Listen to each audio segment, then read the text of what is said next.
They'll blanket you in Wi-Fi and profit off the radiation. Congregation collecting the people for that Satan. I keeps it blazing, cause I can read between the lines. I ain't blind, we unwind what they're really saying. Genetically modify what you're tasting.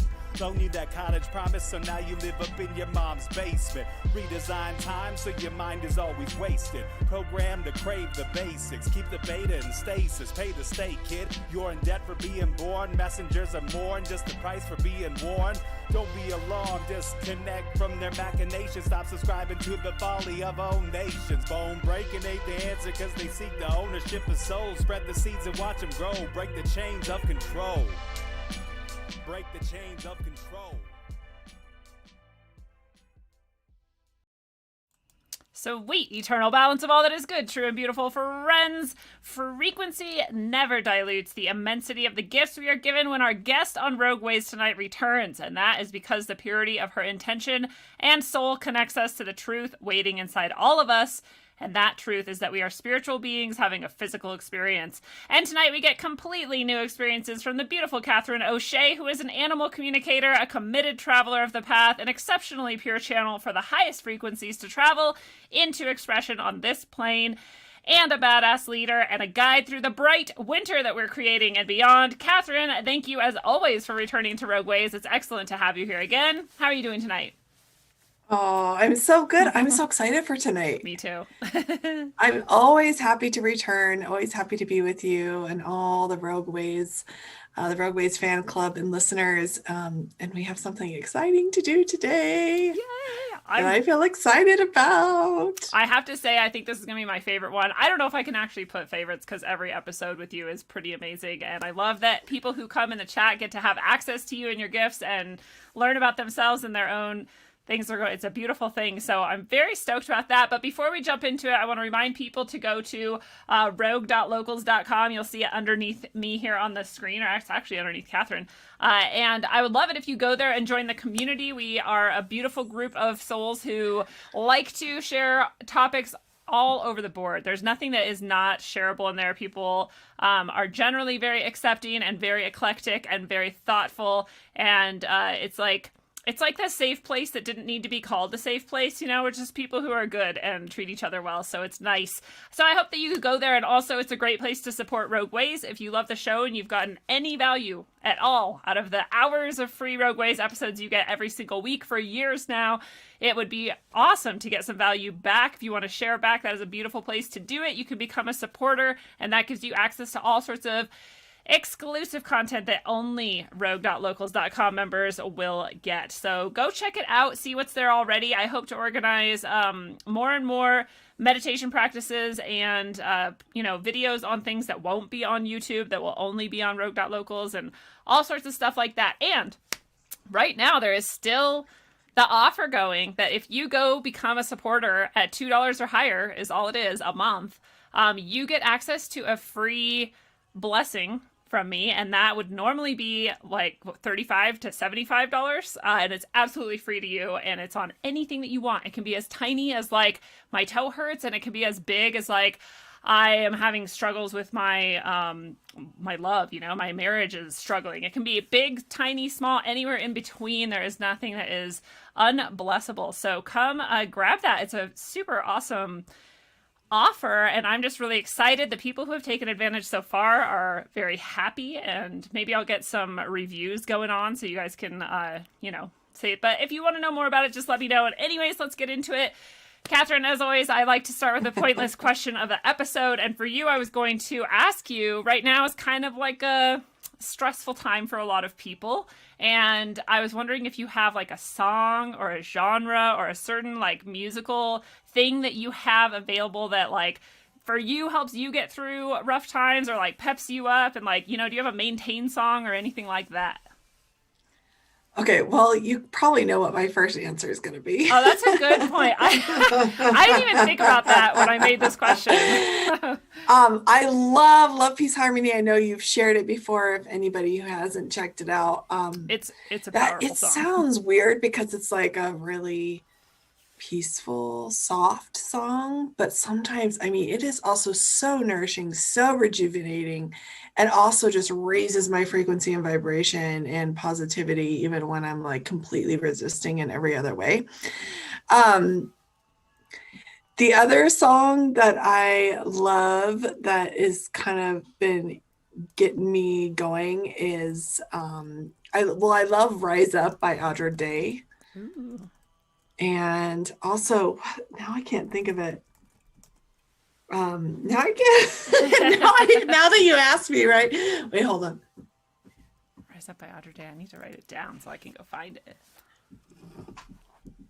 I love it. You like have to hear it in your head to like get it. Oh, this is gonna be the best day of my life. Do do do do do do do do do. I can't remember who that's from, but if anyone knows, but I like it. This is gonna be.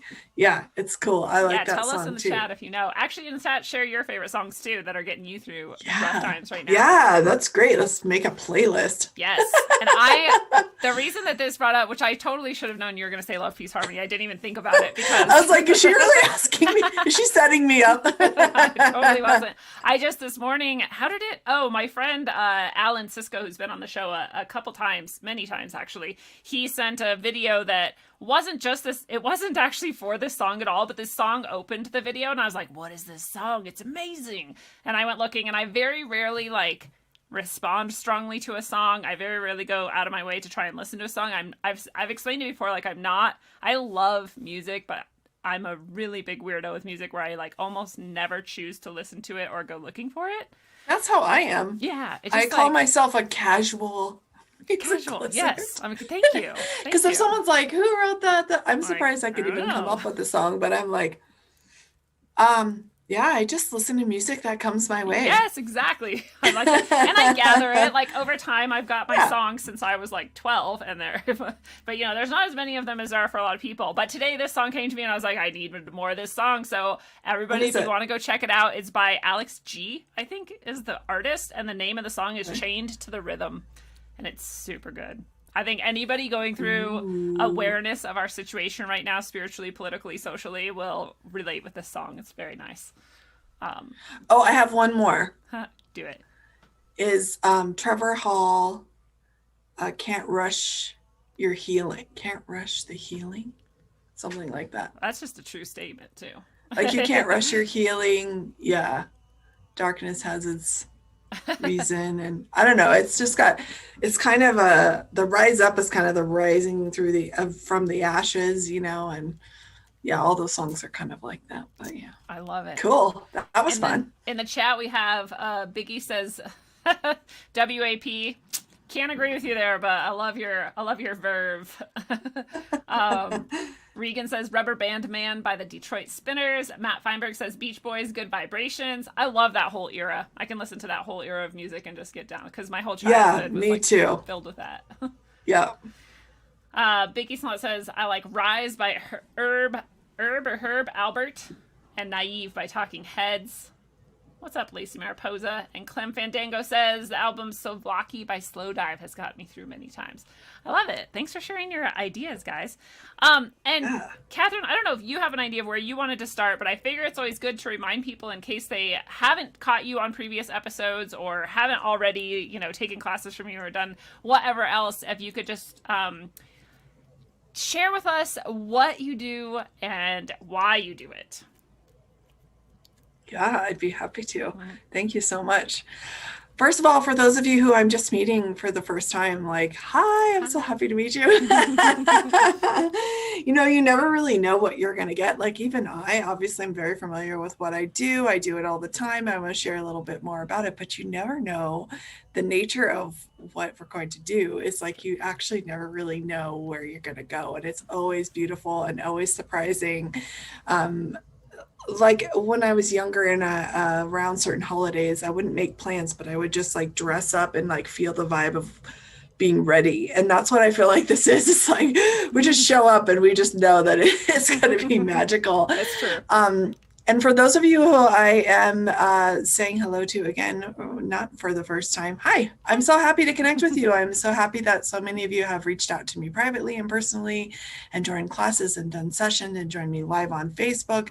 And it's been really great to get to know this community, and I'm really happy to be here. So what am I going to do?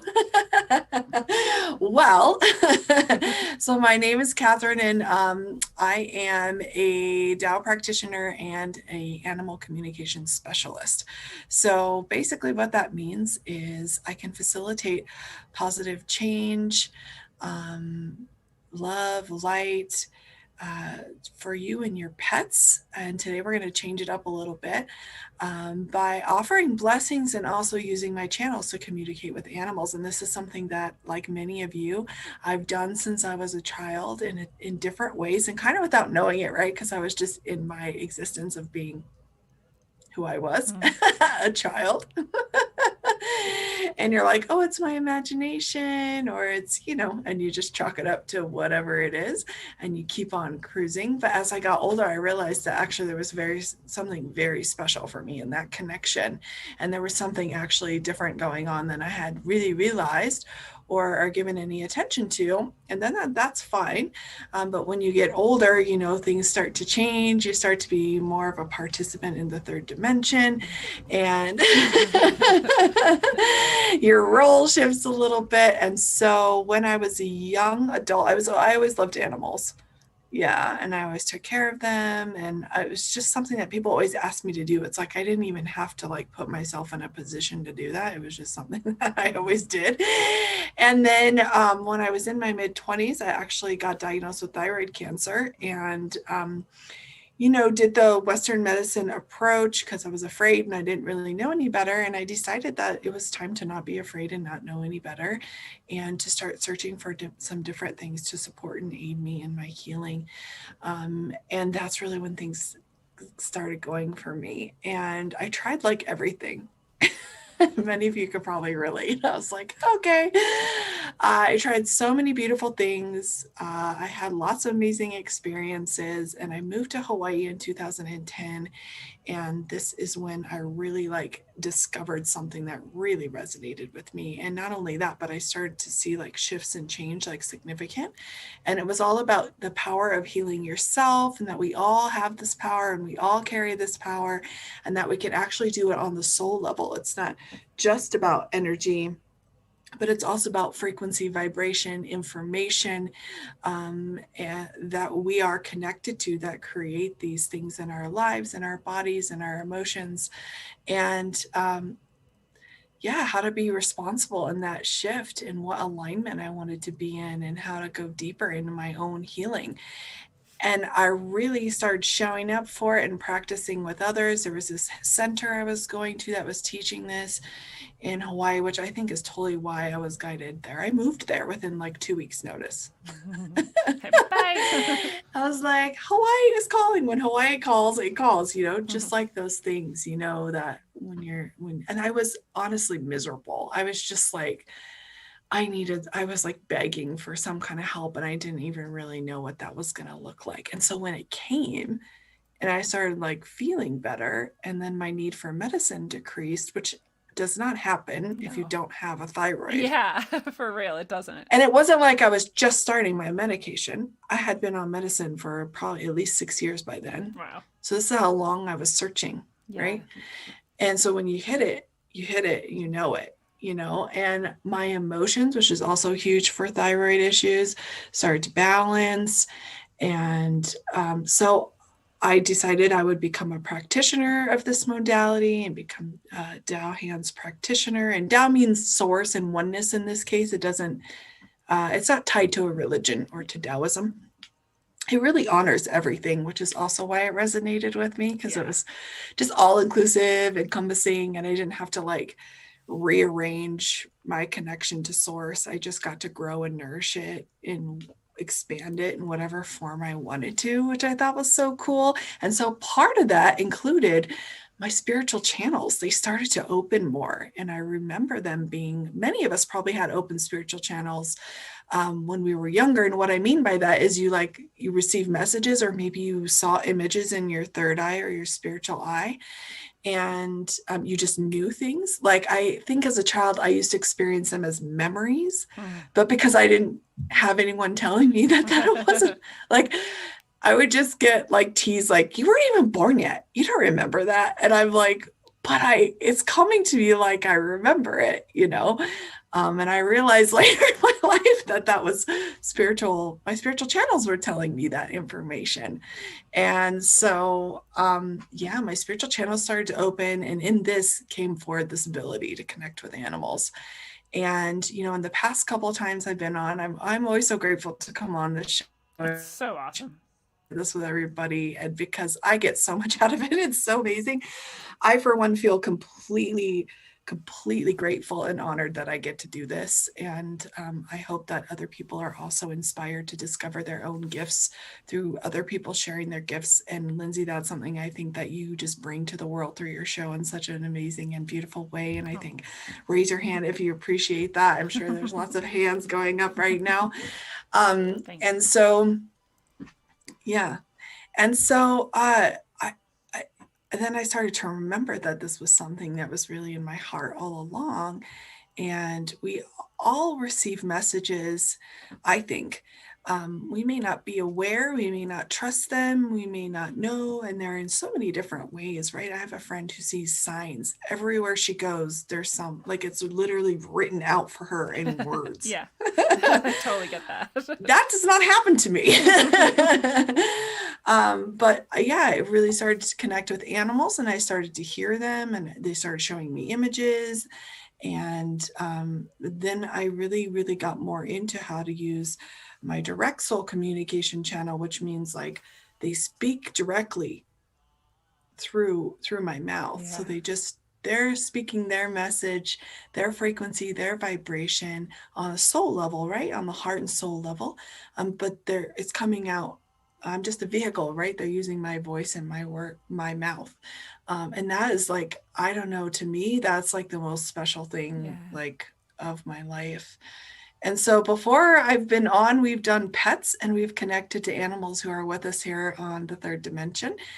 And today I think we're going to do something a little bit different. I'm so excited about it. And I love that you point out that everybody has these gifts, and that everybody has ways that they're, I guess, like, interacting spiritually, and that most people probably have like shut it out, turned it off, ignored it, learned to do that over time. And that, one of the most difficult things, I think, is, especially if you are doing sort of spiritual work and trying to be more in tune and healthier and happier and whatever, and emotional work, whatever it is that you're doing. And those things start coming back, just like knowing what that is or trusting it at all. Because I know, for me at least, like, very recently, I've been understanding that things that I've always been seeing, if I'm, I guess, looking through my third eye, are actually things that are real and actually happening. And I've been realizing that through a lot of the things that you have actually invited me to be doing, Katherine. And so, like, in one of your classes, I remember we were doing, I don't know what we were doing, but we were doing something, and we all had our eyes closed, and, and I saw this like bottle come, and there was a plant in it, and and I was like, that's weird, like, whatever. And then afterwards you were explaining to someone like, oh, I saw, so-and-so hand you this thing. And I was like, I saw that. I was like, oh, that is real. And then that same session later on, something else like that happened. I was like, okay, so all of this is actually real? Like, what the hell? I've been seeing this all along. I just didn't know that it was something. I thought it was just my brain, doing whatever it wanted to do while I was like chilling. So I think I want to share that because, like you were saying, you have always been doing that as well. And it's like, the more that you can recognize it for what it is and start to trust it, I think the better off, like, literally the entire world is. So I hope everyone, like, is aware that they have something that's going on, probably extrasensorily or whatever, on that level. And that, the more kind of clear you can get and in tune with it, probably the better. Well, I think that comes, for me, it really came forward when I was joining with other people who were practicing having that awareness. and we're showing up to serve humanity with whatever it was. And so I feel like, whether you believe in past lives or not, it's fine. You can believe in whatever you want, but a point of view would be, many of us have done this in other lifetimes.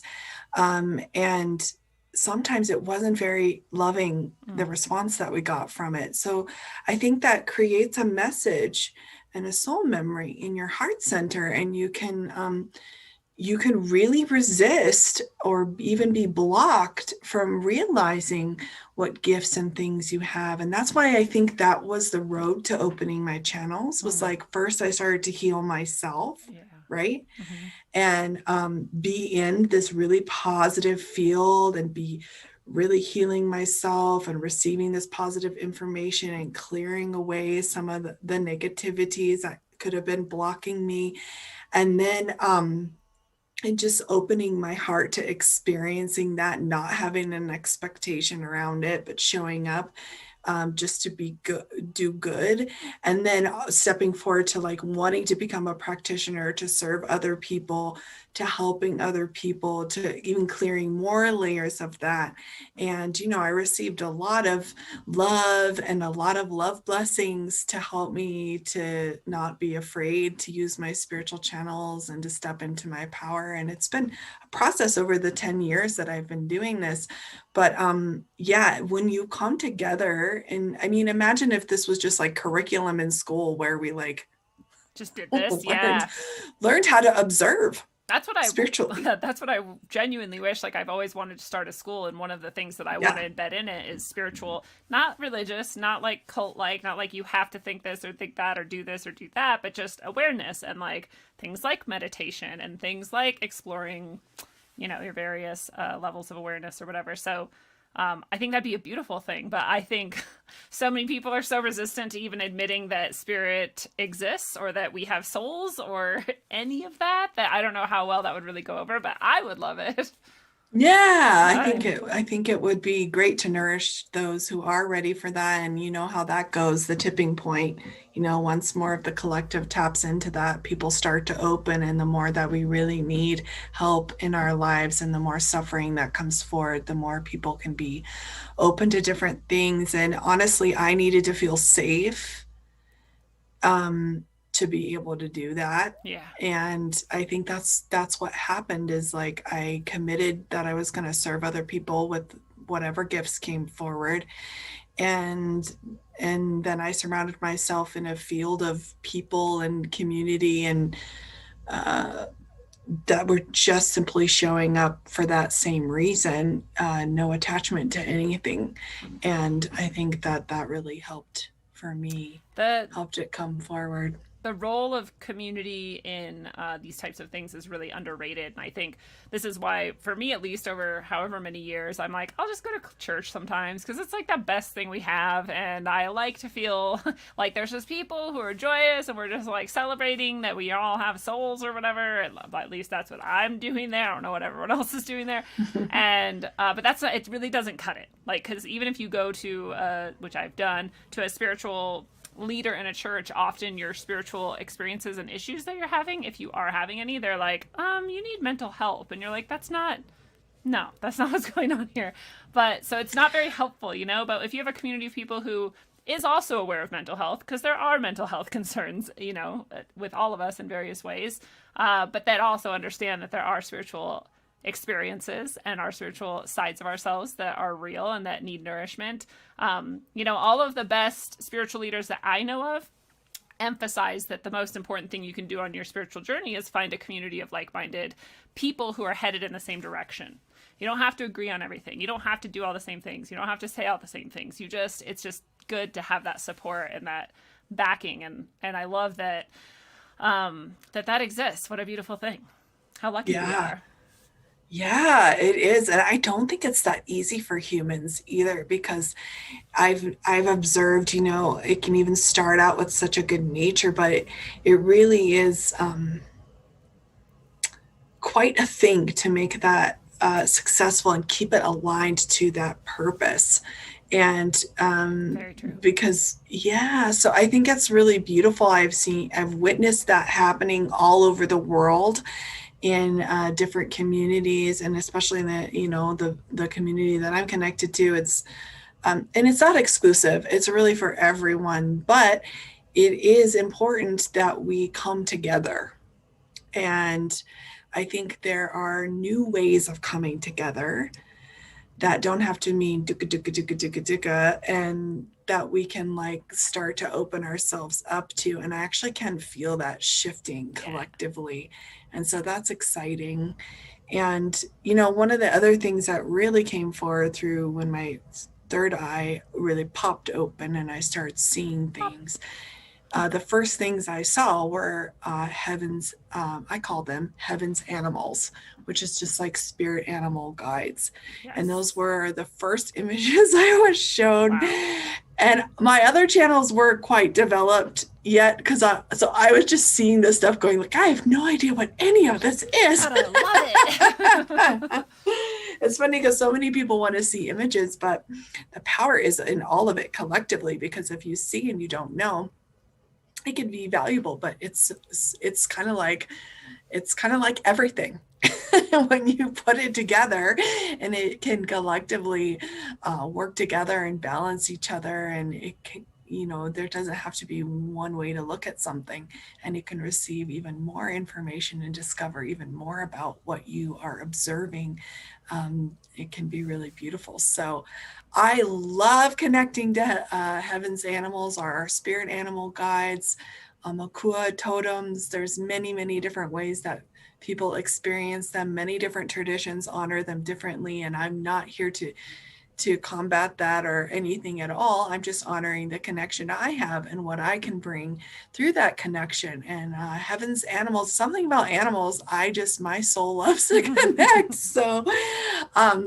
So we're going to do that tonight. Yeah, I'm so excited. And it's so cool because I don't know. I think a lot of people here have seen you and been with you when you've done the 3D animals, and they've seen how powerful that is, and how pure and how clear and how direct. And it's not like hinting in the dark and like guessing, and it's like, this is actually happening. And so to see that on that spirit level is going to be very exciting.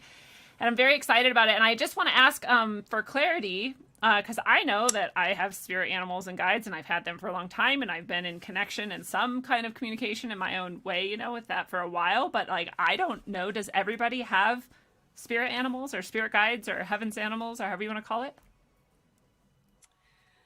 So I can only share my point of view and the wisdom I've received about it. And I think, yes, everybody has that connection. I assumed so, but I was like, I honestly don't know. I've never even thought about it before. I mean, I don't see why you wouldn't. I mean, you might not be connected. Yeah. And I think that actually they come in different times, and maybe you're not as connected to them in this lifetime, or maybe they come later to you in life. Maybe they're just like observing and maybe they're often in other realms doing things. But my experience is I've never met someone and they asked me and I couldn't connect to an animal guide. Awesome. So it's almost like, I have really made the announcement to the soul world that I'm here to do this, and I really want to serve people and connect people. Yeah, well, I want to. Yeah, exactly. I'm like, okay, I have this ability. I've worked at it. I really want to purify it because I want to serve people, and I want them to feel this connection that I'm feeling in their own way for themselves. And I think it does connect us to our heart, and it does connect us to our soul, and whatever that means for you. Some people don't connect to spirit or soul, but really soul is information, soul's frequency, soul's vibration, soul's like, that's what it is in scientific terms. And so if you're uncomfortable with that word, then just use a different word and and keep moving. So, yeah. And so when you make this announcement of like, hey, I'm ready to serve with this gift that I've been given, and I've recognized, and I've had so much support in bringing it forward and revealing it, And it's here for a reason, and I'm ready to serve with it. And so when someone steps forward to receive that connection, I mean, an animal can be created in that moment to go to them. That's a good point. Yeah, because, now I have a whole team that's helping me. You can't see, and I say that in deep humility because, I'm very, very grateful. So when we connect and someone's interested or opens their heart to making that connection, it usually shows up because, I'm not here to like prove anything or, if you don't believe, that's okay. I think it's perfect. You're perfect just the way you are. And if you change your mind, that's also perfect. And if you're like super duper into it and you see and you know who your animal guides are, I think that's also great. And I think that more of them can come, and it's something that can evolve. It's something that can be connected to us in our lineage, in our ancestors. It's something that can be connected to us from a past lifetime. It's something that can be connected to us and the gifts that are trying to come forward. It's in our purpose. It's something that can be connected to a certain task that we have. It's something that can be connected to our financial abundance and our virtue from our service and whatever role we play. It's something that can be connected to a certain project we're trying to work on. Relationships can have heaven's animal. Interesting. Yeah, I've never thought of that. Yeah, I hadn't thought about it either until one came forward, and I was like, interesting. Wow. Yeah. Well, this is a sacred relationship. This is a relationship that's here to serve, that's here to bring love and light and divinity. And so, boom, a heaven's animal, a spirit animal pops forward. So if I say heaven's animal, I use heaven as a word of saying the soul world. So I don't mean animals that were here and passed away. Or Christian animals or something. Yeah, it's just also, like... Yeah. Animals that are in the prayer position. In fact, most Christians would be like, animals don't have souls and you're crazy. So you need some psych meds. And you're like, okay, bye. It's interesting because I just must not leave space for that because no one has like really ever said that to me. Yeah, which is really, I know, I just like project that because I know it's probably they're out there. Right. But I'm the same. They don't necessarily interact with me. But I also like that you pointed that out because I've had that experience as well where there's like like you were saying, like a time in your life or like a task to overcome and a certain animal comes and it's like the energy of that animal, the thing that you would automatically associate with that animal, honestly, if you just sat down and like listed characteristics or like the things that you kind of need in your life right then or the things that you're aiming to sort of achieve or the energy that's going to help you get there. So I'm glad you brought that up. It is like go for it. Yeah. I have an example. Yes. So there's lots of examples, but yes, you're exactly right. And one thing I want to just kind of lead into this example that I'm going to give, this story that it's just so heart touching to me. I love it so much. Is also sometimes we connect to the messages that our animal guides carry and come to bring to us through actual 3D animals. Yeah. Or representations of that animal. So, there's tarot cards, there's all kinds of stuff about animals. You could Google what does a peacock mean, and you would find like all this spiritual significance from different traditions, means a little different spin on it, carries this message. When you see one, it means this. So we have already started to make that connection, over time, and some of those are still there. But when you see and connect with the certain animals, like when I was little, I loved panda bears. Like I love panda bears, koala bears, obsessed. And there is a message connected to that for me from one of heaven's animals. So it's like, it's very interesting. Your soul just gets, and if that's too much for someone, that's okay. You can let it go. But your soul just, why else? Why would you I never met a panda. Why would I love pandas? Yeah, it's a You know, really good it's the point. same as like when you see someone, you automatically become their, like, you're like, I feel like I'm best friends with this person and Yeah. I've known them forever. Well, you have some kind of soul connection. There's a message there that's really positive, that feels good. You're getting nourishment from that relationship right out the gate, Yeah. right? And there's ones that go the other way too. Yeah. Like perhaps maybe you're scared of a certain animal, or, you know, you have a negative experience with that. That doesn't, I don't know how that connects to heaven's animals yet. Maybe that's something we'll find out. But I know the positive connection. I'm going to share this story with you quickly, if it's okay. Oh, please do.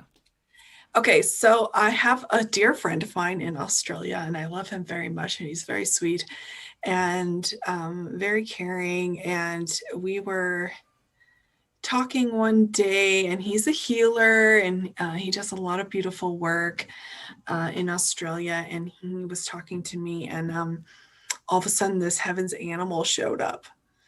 And so because I know him and we're having this conversation and we're spiritually connected and we practice a lot of similar things, I was able to kind of guide it to share it with him. So I don't just walk up to random strangers and be Hey. like, Yeah. you had butterflies all around you. Like, Heaven's trying to tell you something. Yeah. But this was appropriate. Yeah. And I said, no, you know what happened?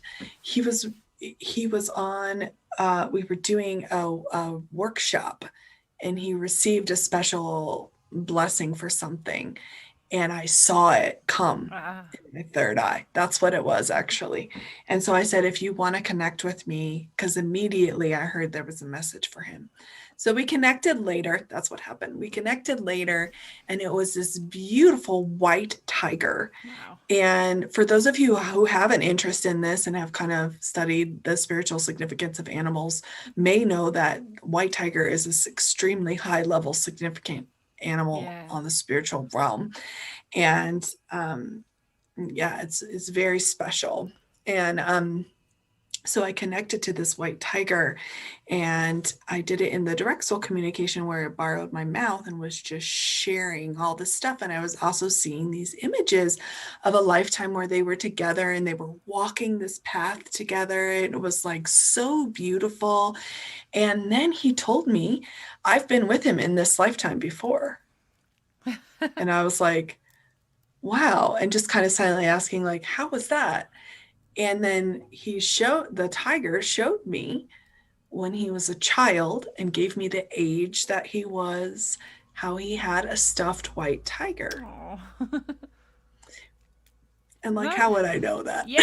And also like, how cool of the universe to be like, well, you can't have like a real white tiger in this life, but here's this. Not yet. We're not communing that way yet. Yeah. Exactly. So, so how else would you connect to that energy of that, right? So I asked him, and I was kind of new into really sharing this, and he was someone I was even comfortable with. But I just said, did you have a little stuffed tiger when you were like 6 or 7?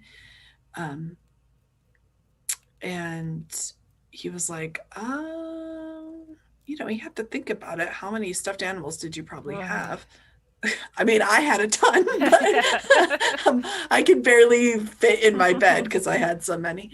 So he thought about it for a minute, and he was like, you know what? I did. And I said, because he's saying he was there at a very special time for you. And he was like, he's like your best friend. And this tiger was like crying because he was finally reconnecting to him, because that also is about the age we start. Sometimes our channels and our connection in that way starts to shift and not be there in the same way. We're not as engaged in it in the same way. And so I said, well, something happened in that period of your life and he was there for you. And he just started crying. And he said, my parents got divorced. And in the room that I had at my dad's new house, he bought me a stuffed white tiger to be at my dad's house. And he goes, I remember hugging it and crying, and because that's a big emotional change for a child to understand. And some of you probably went through that in your own life, and you know that comfort is there. I was just so amazed by that. And then it brought, all of a sudden, all this stuff came up for him, and he had such a deeper understanding about things, and he was already very connected spiritually. But so much came forward, then it just opened the floodgates and all this information came out, and it was really, really beautiful.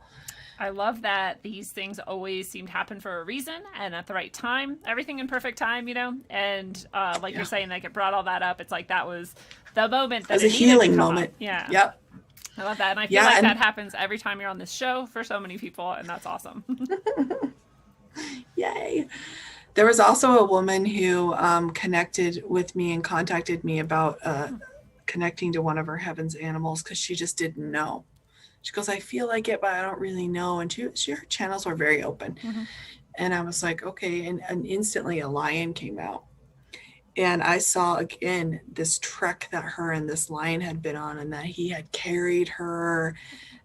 I mean, she was just this tiny little person, and he was this gigantic, like otherworldly lion, and he took her all these places. And she was just like, I was obsessed with lions when I was a child. Oh, wow. And she said, I was even in The Lion King, like musical. Oh, wow. She's like, I just loved lions. I was obsessed with them. See, and it's interesting because you're like, I'm like, I've never had any feelings about white tigers or lions, but there's other animals I have. And I've never considered that like there was a reason why at a very young age you might really prefer certain animals. But that makes so much sense that it would be carried over, like you're saying, memories from past lives or messages that are within us, or even like an affinity for, again, like those qualities that you might not even really realize that that's why you love this animal. But yeah, and I guess you would probably connect to the frequency and vibration of that experience through that. Even it's almost like just a representation, or like a portal to bring that forward for you. Yeah, it's sense. Very interesting. And why don't we have tons of stuffed animals as adults? I know. I want a bunch. And I basically, like, if I could have just a mansion full of animals and that was it, like, I would love it. Well, they wouldn't love it very much. I guess I'd need to have, like, I need an animal sanctuary. You need an animal. We should make an animal sanctuary. That's the goal someday. When I was little, my sister and I were like, we're going to have a dog mansion when we grow up, and we're going to have all the dogs in the world, and there's just going to be a house full of dogs, and they're all going to be happy, and it's going to be great. That was like our main life plan. It's a great plan. I love it. Still a good plan. Well, awesome. We have a bunch of people who just showed up in the chat, which is rad. And so I don't know if they all came to get readings or what. But do you want to jump into some readings, or do you want to do some other things, or talk about some other stuff first, or how do you want to do this? I think it would be cool to like do some readings. What I'm being guided is I would like to, you know how we kind of do with the pets, is we kind of like call them in. Yeah. So what if we did that for our spirit animal guides, and we all kind of did like a little guided meditation and really brought them in and kind of activated this field. And then there is a heavens animal that would like to offer a message to the whole group. Cool. That's here. That was connecting with me earlier today, and I just got tapped on the shoulder. I'm like, nice. I remember. Excuse me. Yeah. Sometimes I have no idea who this is. Rad. Well, I mean, I know it's filled with love and light, but I have no idea who it is. So we'll do that also maybe. So I think guiding everyone to kind of allow that connection to step forward naturally of their own. And if it doesn't, it's okay. And then you'll receive a message. And then Lindsay, maybe we do even start with you. I'm down always. And I want to just say, for the people who just showed up in the chat might not get it, like if you're here and you want to put your name out or say that you want a reading or whatever, like we usually get to everyone, and you know, tonight we have a time limit, but it's still a lot of time, so I think we'll get to everyone. So don't feel like this is something that's happening without you. You're an integral part of this process, and we're going to start please. Right now by opening up and Getting ready. You are why we are doing this. Literally, yeah. Truly. Yeah. Like, we do this with each other whenever we want, but this is for you. I do this all day long, Yeah. alone in my room. No, Yeah. I'm just kidding. Sort of not kidding. Never alone. Never alone. You're never alone. And so I do want to just express, for those of you who are maybe resisting some of this or not quite sure about it, if you want to come along for the ride, just do. Usually it catches people by surprise, but sometimes even going through this process can open your heart to something within yourself, for yourself, that might not even have anything to do with an animal or what we're talking about. But it's always good when we can collectively connect to a really positive field. And we will sing my favorite song, not Rise Up, but Love, Peace, and Harmony. And really take time to connect this field together. And, every time I do this, like, people are usually the pets, yes, but you already know that you have a connection to your pet. Yeah. The heavens animal thing, lots of times, even if you're not sure, don't be surprised if you just you just experience something, because, it could happen. Oh, I'm excited for everyone. Right. Okay, I am too. And yeah, there's just so much cheering happening, and all the animals are like gathered and getting ready. And so I can feel shivers all down the back, like the goosebumps all down the back of my body, which is a good sign for me. So let's just gently close our eyes. I know we've been talking a lot, so we'll just take a moment to just be still and quiet. This may be the moment you've had all week of some peace and quiet. And as we do this, I want you to visualize like the light from all the universes, the planets, the stars, the galaxies. Just this beautiful crystal universal light shining into your body.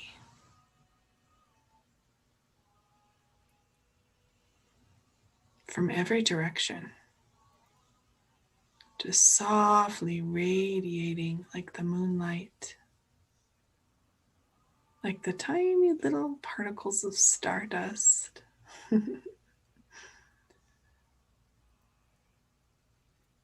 Just coming towards you. Nourishing your body, your mind, your spaces, your organs. Maybe there's an emotion you've been holding on to, or a feeling of contraction in your body, or some busy thoughts. It's been a busy week. It's only Tuesday. So just allow the light to come. You can just observe this happening. And it's just like a calming coming over. Like when someone tucks you in with a blanket or puts their hand on your shoulder in a loving way. That moment that you realize that everything's going to be okay, actually. And visualize as this light continues to radiate inside you. Visualize that a beautiful golden ball of light starts to form in your lower abdomen. It's such a magnificent light. It can be whatever color it wants. And as it starts to gather more and more, maybe it moves around, changes color.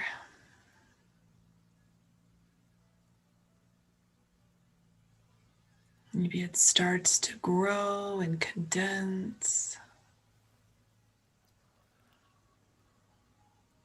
Maybe now it's as big as your torso. As big as your body.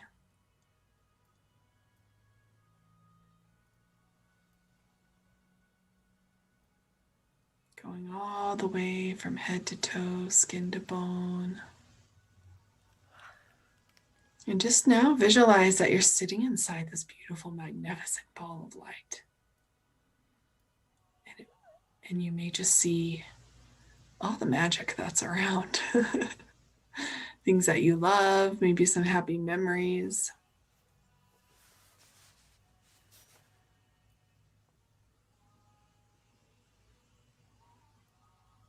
You may be in a beautiful place by a waterfall or somewhere that you love to go, or that you would go if you could travel into space.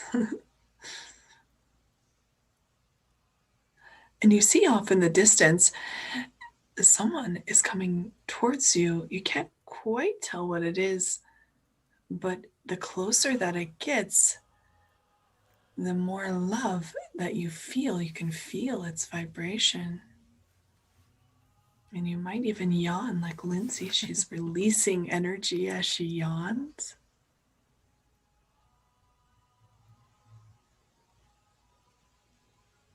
And as it gets closer and closer, this beautiful feeling in your chest starts to grow and illuminate.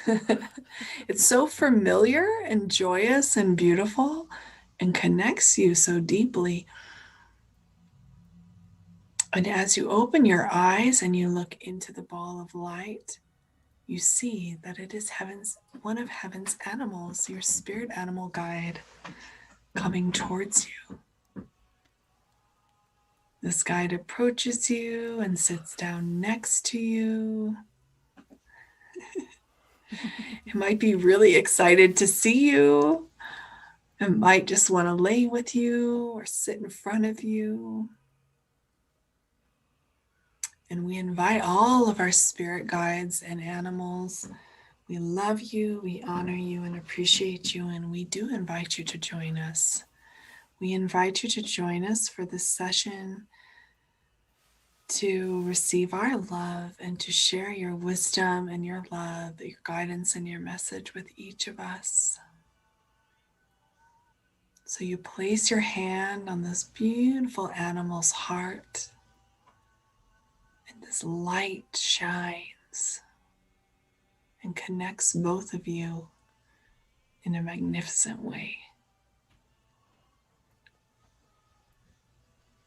And there may be a message for you from this beloved one. I'm going to sing Love, Peace, and Harmony, and you can just continue to stay in your connection. And this will it will gather even more love and light is what it will do. Lula, lula, lee. Lula, lula, lee. Lula, lula, lee, lula. Lula, lee, lula. Lula, lee, lula. I love my heart and soul. I love all humanity. Join hearts and souls together. Love, peace, and harmony.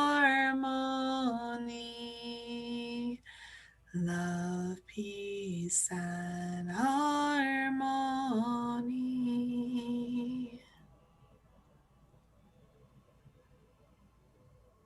Receive the message however it comes to you. It might not even feel like a message, but just receive it. Receive this connection.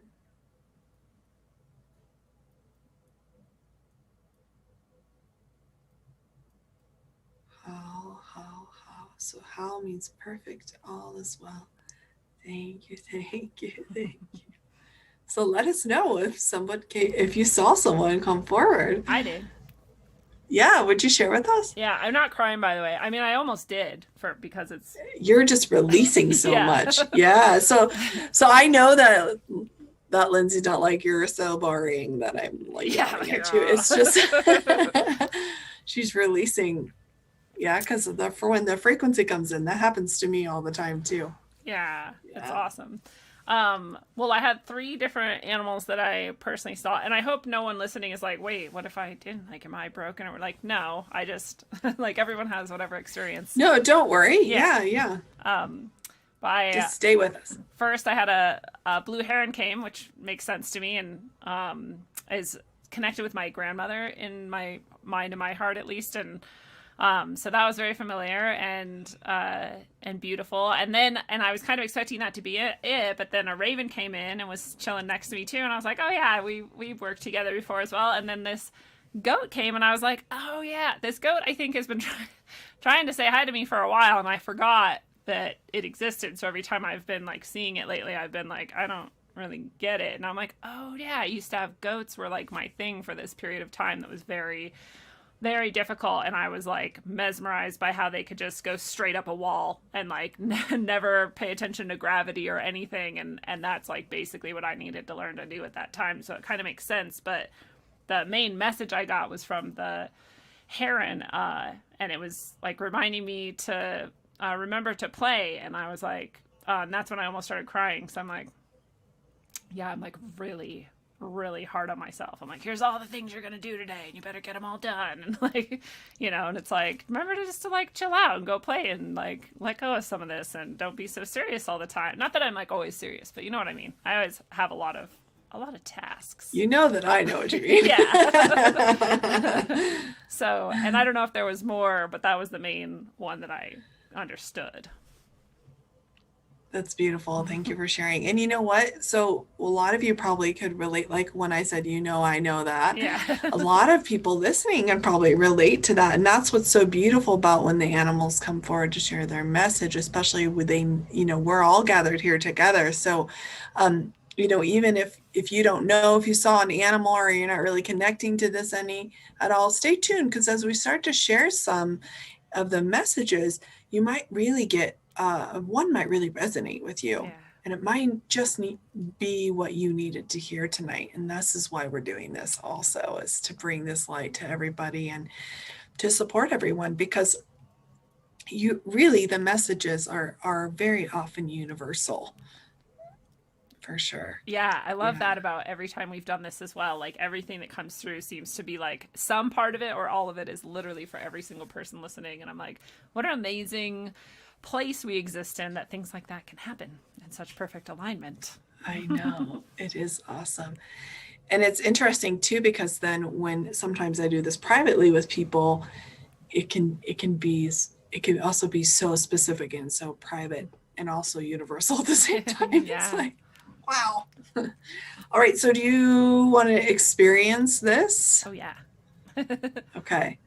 So I don't know who's going to come forward like at all, but I'm being guided to do it this way. Okay. So what's going to happen is I'm going to be quiet for a moment. So what I really want to be able to do is go into a condition where I can just be the channel and my mind's not going to be involved in it, because that's not what we're trying to do. I could talk from my mind all day. Right. But we want to go a little bit deeper than that. We want to experience something different. This is why we're all gathered. So I'm going to do that as best as I can. And I'll say the word how, and then the flow's just going to come out and the animal will introduce themselves. And so if you all want to close your eyes during this time, you can. It can help me connect. And it can also help us all, go in and be quiet. And if you're doing other stuff like cooking dinner or whatever you're doing, just do what you're doing. That's also fine. Okay. So I'm going to be quiet for a moment. I'm really going to intentionally connect very deeply, because I really want to offer the best message I can.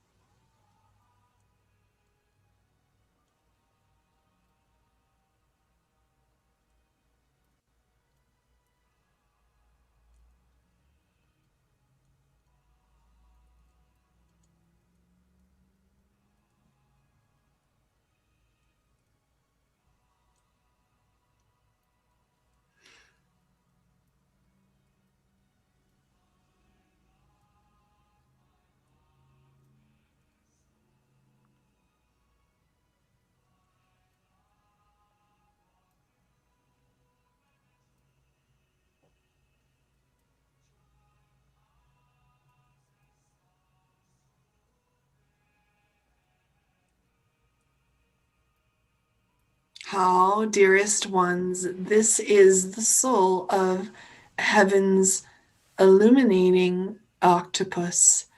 I am here to bring light to some of the things that you may be going through individually and collectively at this time.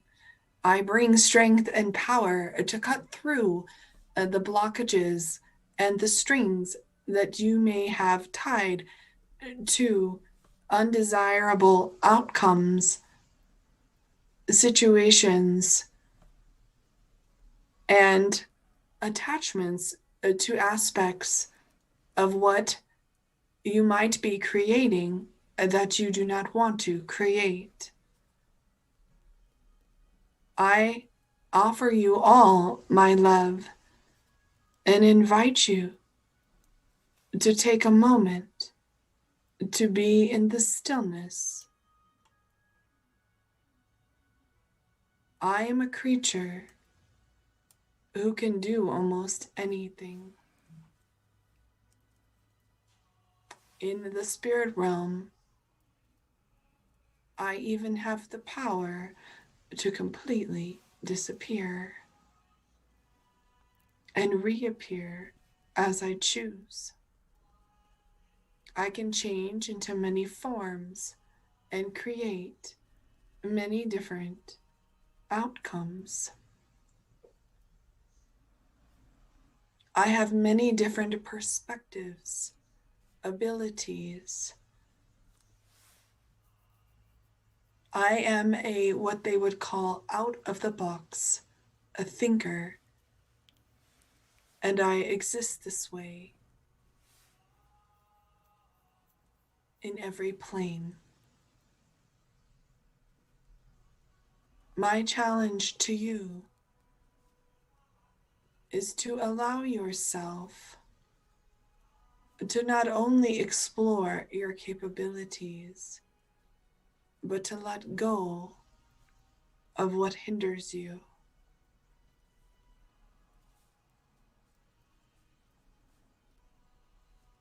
There is upliftment available in every situation.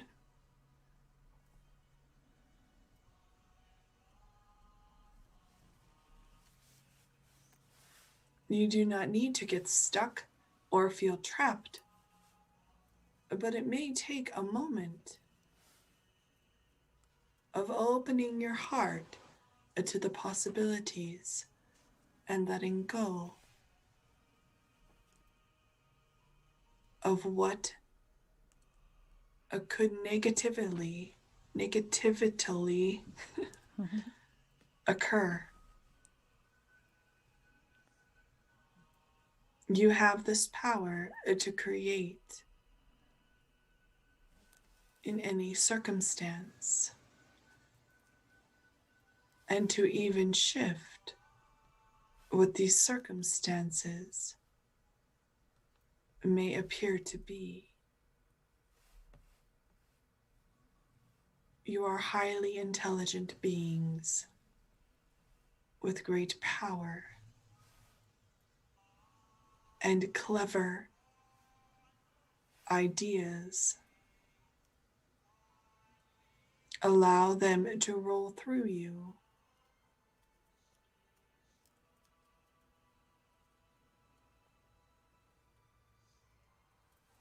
The right ones will stick.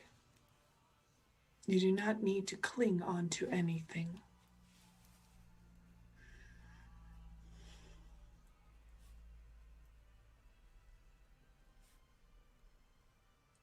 Let go of what may be limiting your heart from feeling free, including the blame of yourself.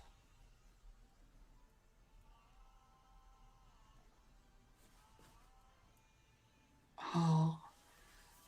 Wow. Well, I just want to quickly explain what I was being shown also before I forget before I get out of the flow of it. It was like reminding us also that, like, each arm, tentacle, I don't know what they're called. Each of those things is like a brain. It's like collecting information and operating on its own. And if the octopus had such an attachment to what each one needed to do, it would just be in a ball of struggle. Yeah. But there's great trust in each of its cells and each of its abilities to do things. And really, we are, beyond our embodiment, was basically Wow. what I got out of that message. And it was like, you could put an octopus in a jar and they can unscrew the lid and figure out how to get out, and they're not like even stressed. Yeah. So you could cut its arm off and it would like be like, well, this kind of sucks, but it's gonna grow back, so it's okay. Oh yeah, and how many of you have seen the Octopus Teacher? I have, because you told me about it and I was like, I watched it like 5 times, but I swear awesome. I didn't. But I definitely wasn't. I did not influence that. I promise. Yeah, you. you were like, I'm gonna do octopus first. You were just like, I'm here, and the octopus came. No, but first. I did feel it come. Was that the one that earlier today was like, I want to talk or whatever? Well, I was hearing, but I wasn't seeing or getting any kind of experience of what it was. Oh, that's so awesome. I just didn't know. And that's often, sometimes I've painted them live on Facebook, where I channel them and they guide the painting. Yeah. And I have no idea who's going to come forward. That's pretty rad. Until that moment it happens. And then I'm like, I don't know how to paint a flamingo. And it's like, you don't need to. I'm going to guide you. I'm like, okay. That's rad. Wow. Well, how did you experience that? I don't remember a lot of it. I'm excited to have to watch the replay. I loved it because I love the, for me, I was, a lot of the message for me was like, we get really caught up and we're like, well, now this has happened. And, no matter where you're at politically, let's say you're like, well, now Joe Biden's in, so now it's going to be like this. And whether it's good or bad, you're like, well, now it's going to be like this. You're like, now it's going to be like this. And the message was kind of like, don't get so stuck in these things. Your expectations are actually limiting as well. And especially if you're in a situation where you're like, well, that's the end of this. Like, there's no hope. The end. Like, that's especially limiting. And so just let go of your expectations, let go of your ideas of what has to be, because, and I would take that like as far as you can, like let go of everything you think has to be any given way and really, be open to the possibility. Because one of the things the octopus was saying was, I see things from all these perspectives and I can see all these different ways where how things can play out. And so I was just like a reminder that like, you're always creating your reality to whatever extent you allow yourself to do that. And if you think you can only do it in this way, then you're only going to do it in that way. And if you think this is all that's possible, then that's all that's going to be possible. Or at least it's a lot less likely that other things can be possible. So keeping to that just kind of open, I think, was a big part of the message that was really beautiful, at least for me. And also letting go of blame, because when me personally, when I'm like, oh God, this is the way it is now, and it's like these people's faults, and it's like, no, it's not really. It's like you have to let that go, especially in order to heal. But unless that's what you want to create. Yeah, right. You want more of that. So I like that. Beautiful sharing. When you were sharing, I was getting reminded that, letting go is really has been my theme for the past few weeks. And it's not always an easy thing to do. And what I was being reminded of from the octopus when you were saying that is, he says, you don't have to, that doesn't mean you take something and you throw it against the wall. Like there's many ways to let go of something. Yeah. And if you need to kind of like, slow, it doesn't have to be a painful ripping out. I mean, sometimes it is that way, but yeah, I got a lot of what you shared out of it too. Is so when we're attaching to something, meaning a certain something, we are creating that through that vehicle of something. Yeah. So that's what I got out of it. So it's like when he was saying there's so many different perspectives, I really was just seeing all these views of, Yeah. Wow. How When you amazing. attach to one, you're really limiting yourself, which is one of the like themes of this show as well, right? Like we don't assume we know everything. We don't assume we know anything. In fact, we're like, well, this is our best guess right now. That's what it looks like from right here. But there's like 10 billion other ways and places to look at it from. And who knows where we're going to end up, you know? Could be somewhere totally different. Which is a very good, it's a very good flexibility to maintain. I think it's very healthy. So I like that reminder. And also, the octopus, I say he, just so everyone knows, for anything. I say he for like my phone. it's okay. Like everything is a he for me. So it has no judgment or attachment. It's just the word I use. I'm very gendered in my pronouns. But he was saying, you know, that he can be anything and take any shape and take any color or form or whatever, including being invisible. And I like, that reminder too. There's one of the people who I love, Freeman Fly, talks about like, you know, he's like, I think I can be invisible, and so I can be. Like if I like am just holding that, like I'm invisible right now, no one talks to me, no one looks at me, and no one pays attention to me. And I'm like, I like I like this reminder that you don't always even have to take that like literally. Like there's a lot of different ways to take you know, becoming any shape or any size or any color or even invisible, you know, and applying that to your own possibilities. If that made any sense. Yeah. That was cool. So that was just for everybody. That was a message for everyone. Yeah, that was. Yeah. That was very universal. Did anybody respond to it? Yeah. We got someone said interesting that she would choose the octopus. So that was probably before you explained that you don't choose. This is just what came forward. Someone said the power of 8, because they have their 8. Oh, arms. that's right. Yes. Nice point, Candace. Yeah. Matt said they can adapt to any shape and camouflage their body. Such resourceful creatures, also very caring mothers. Nice. And really, that's what our souls have done. We've just adapted to like Yeah. being in this shape. Here we are. Yeah, and so Draco is asking again, why aren't you choosing whatever this for that and this that? We're not. Catherine does. You missed the explanation where Catherine doesn't choose the animal. The animal chooses to come through Catherine at that moment, and that's just how it goes. I mean, we can ask Yeah. for a specific one, but that's just not how we were doing it this time. Because partially it's fun for me because I don't want to have an expectation, and also it helps my mind not get involved.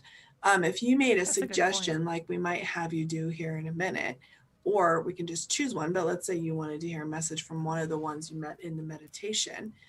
But I'm connecting to that, so it's also perfect. But I'm not trying to think up of an animal with my mind that I would want to connect to. I'm more just like getting in the silence and it comes forward. And it's always whatever the majority of us want to receive. Yeah. I love Yeah, it. but you guys, if you want to hear, if anyone wants to hear from a specific animal they feel connected to, you can request that. And also you can just say, who am I connected to, or who is connected to me in this moment? And then the same kind of thing will happen where I will connect, and then that will step forward. So let's if you want a reading, and again, like Catherine just explained, if you have a specific spirit guide that you want to connect with, just say, I would like to connect with this animal, or as much description as you have for them.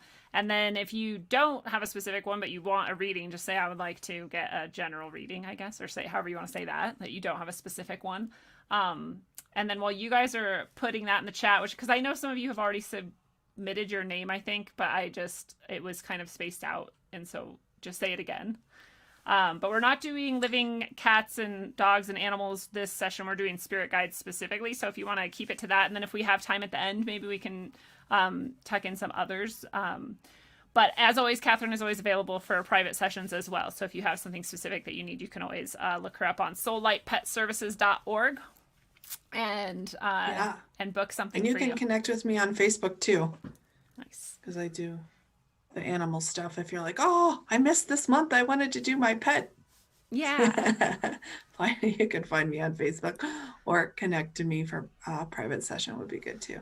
So you can just actually give your name if you wanted to receive, or if you didn't have in mind a specific animal and we just want to see what animal comes forward and is connected to you.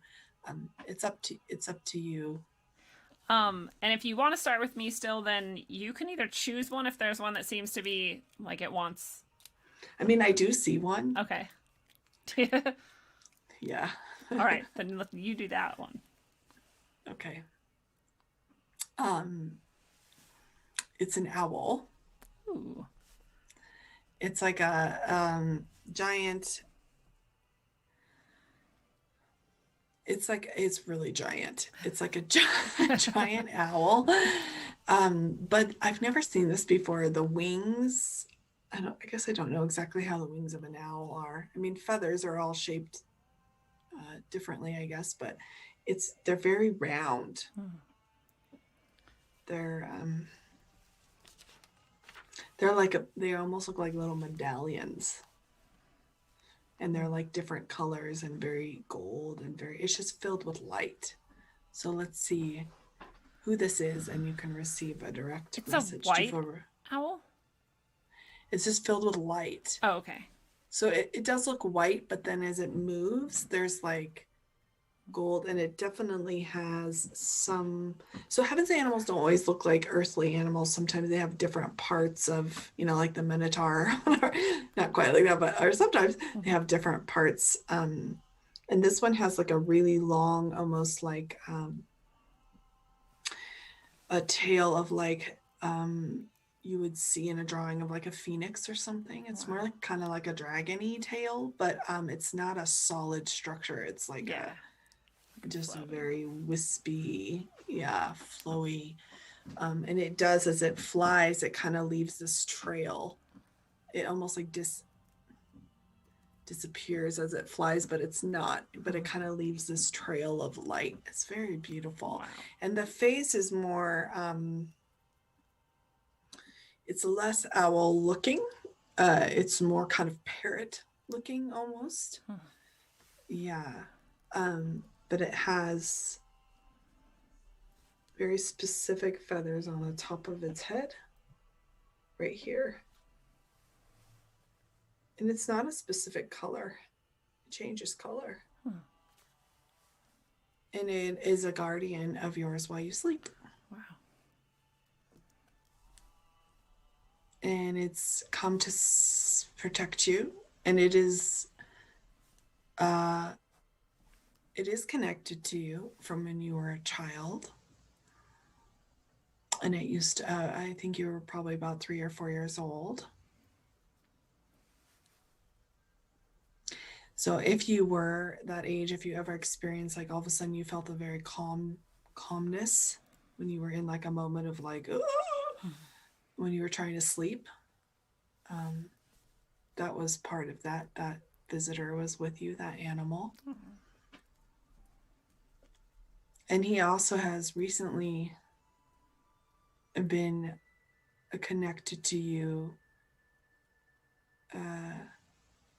once again through recent upliftment you've received.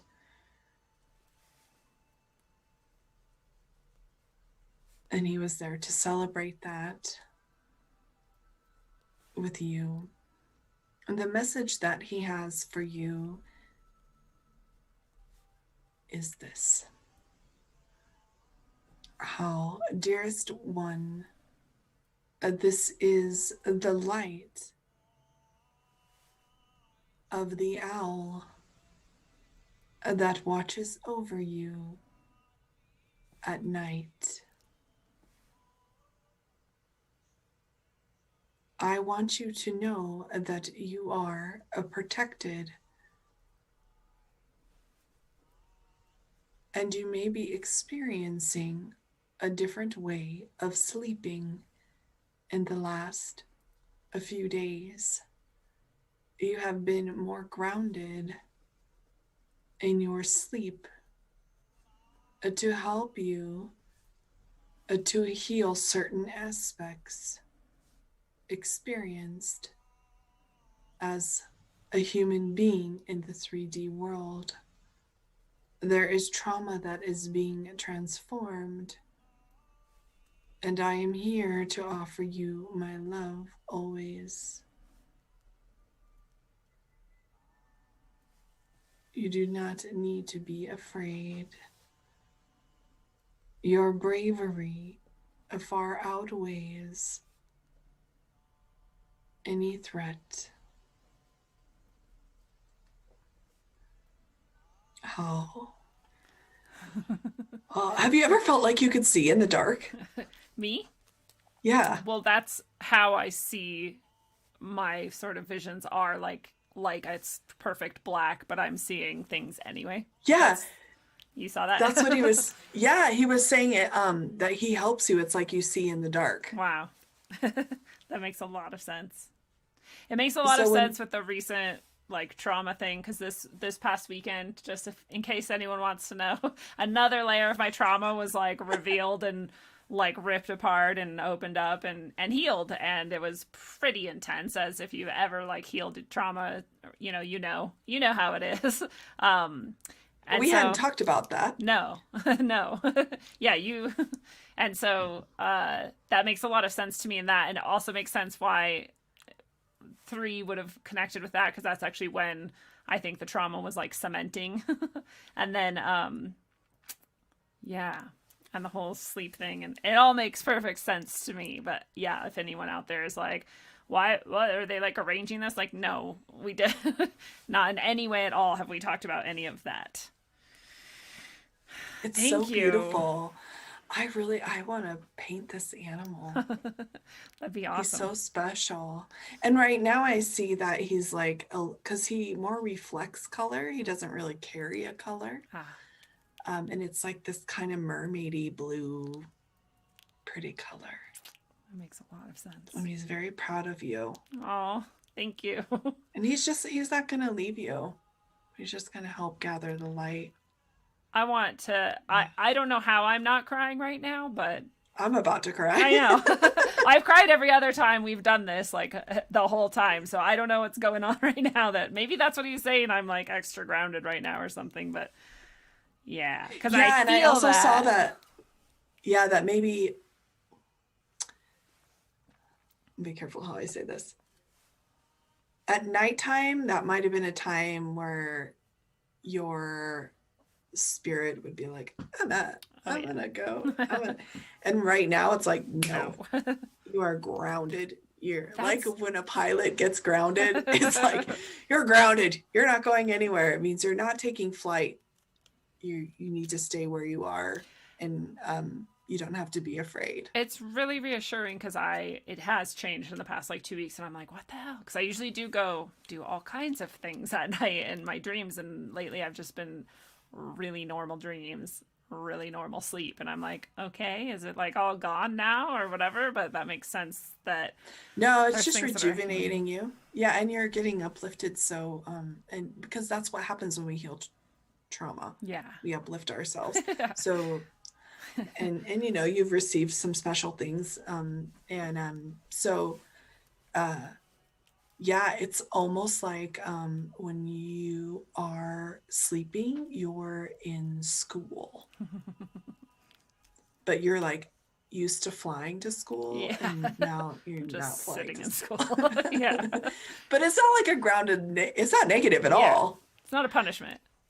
Yeah, and I can see actually the energy in your tailbone area is stronger. Yeah. Wow. Thank you so much. Yeah, to my you pleasure. and Mr. Owl. Yeah, it wasn't really me. Thank you. I can't remember what he said his name was. He didn't say. Oh, he did say. He said the light of the owl. I don't know if that was the name or if that was just like a description. It wasn't really a specific name. Okay. But it was who it was. Yeah. It is interesting, because that's how I saw it too when it came forward. Is sometimes the animals they have a very strong shape, and but this is like more of, he's not even saying he's this, he's saying he's the light of something. Yeah, that makes sense why it was just sort of like amorphous and like dissipating as it moves and stuff. Yeah, and there's something also significant about its eyes. So what you can do when you receive a message like this, and you're like, okay, great, you can just like connect to that, you know, connect to that message, connect to that owl, maybe just carry whatever love and light you felt during that message with you and just let it guide you and show you. Wow. Thank you so much. Um, I don't know if you want to jump straight into the next person. Sure. We have Truth is Alchemy wanted to connect with the swan, their swan guide. Okay.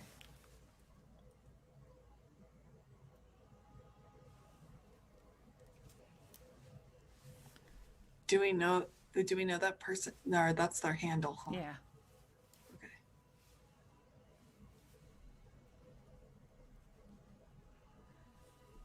Okay.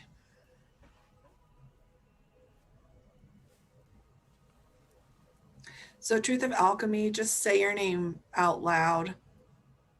You don't have to tell us, but just say it 3 times out loud so that the soul world knows who I'm trying to talk to.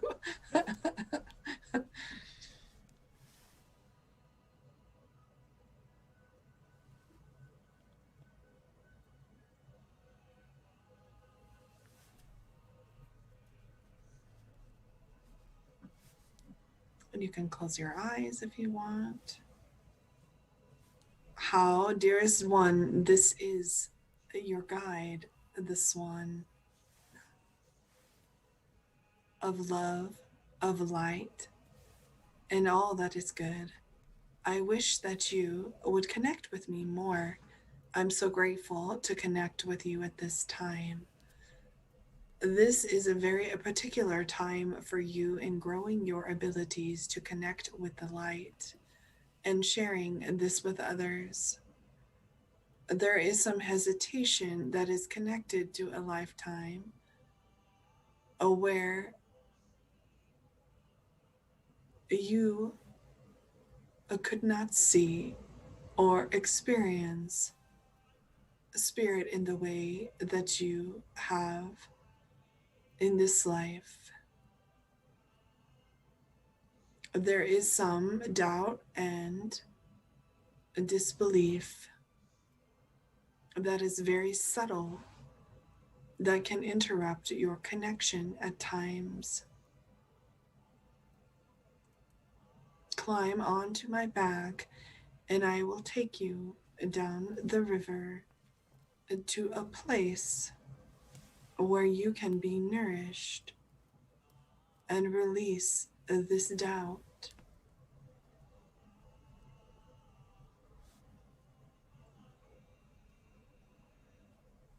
Have faith in your heart. We have been together before and traveled far to be in the light and receive the empowerment we needed to carry forward in extraordinary ways with extraordinary abilities. Remember that this is also what you are here at this time to do, but you will do it in a new way.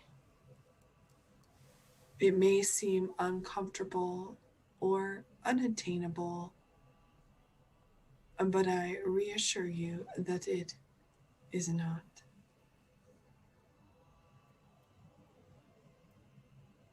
How beautiful. So beautiful. I love swans. This was a very, very very special swan, and I saw you being taken into like a whole nother realm, and it was almost like a sacred temple where the swan took you. So this is, a very powerful animal guide for you. And she or he, I don't experience them as a gender, so I'll just say she since you say he. Yeah, balance. She really is invested in your journey, and getting you to that place and believes 100%. And I saw you get on her, and she's just huge. And the feathers are just like the second you touch her, you receive this nourishment. So you might even go into a visualization in your meditation or whatever it is that you do as a practice, and just visualize that you're riding her somewhere. And I don't know if you recently had a child or if you're connecting to a child, but she says you are a good father, you're a good influence for this child, and she's very proud of you. And this is something you can share. So if you have felt like you wanted to illustrate the swan or bring it into the third dimension in a way and share this, or get, a stuffed animal swan for a child, to bring this connection forward, do. Yeah. There was something else I was shown that I wanted to say to you, and now I don't remember, but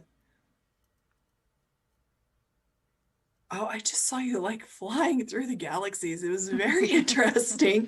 Galactic swan. Yeah, it was like a galactic swan. And you can hear her sometimes, the messages.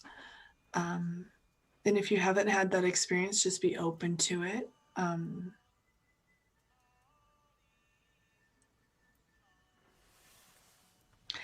family is important to you. And this is why that partnership is also important to you.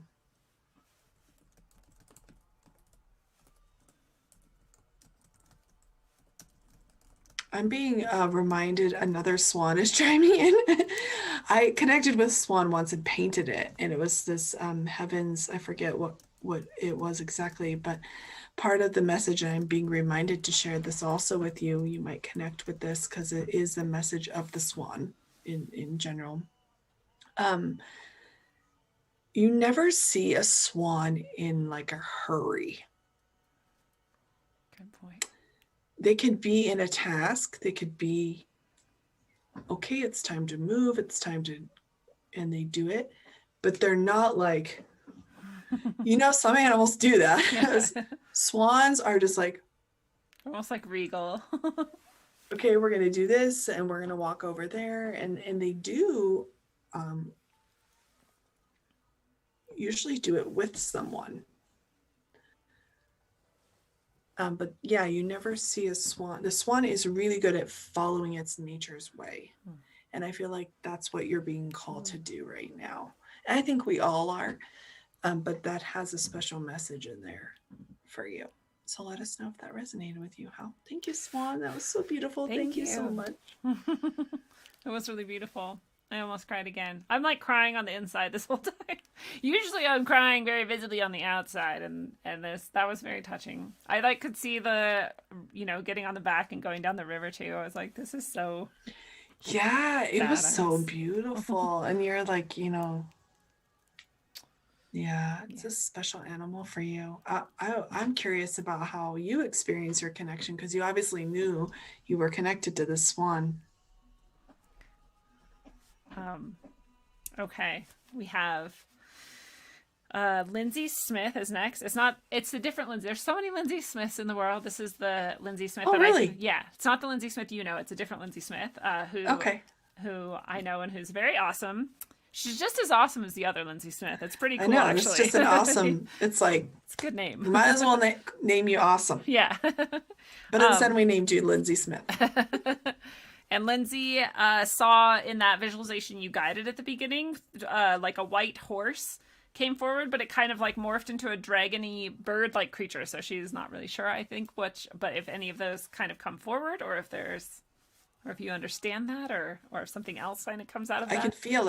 I can feel it. Yeah. So let's try. Okay. Yeah. Cool.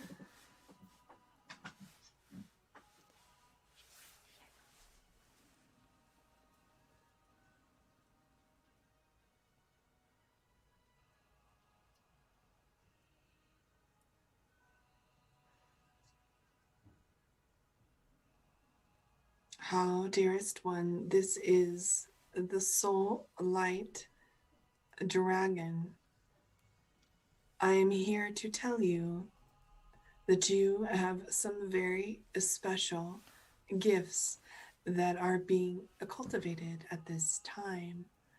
If you have the feeling that you are not accomplishing what you want to or should be accomplishing at this time, please let that go. You are in a particular way cultivating some different gifts, attitudes, and transforming many aspects of your relationship with yourself and to the source. This is why I have appeared as a horse and a dragon and maybe something else, like a giant bird.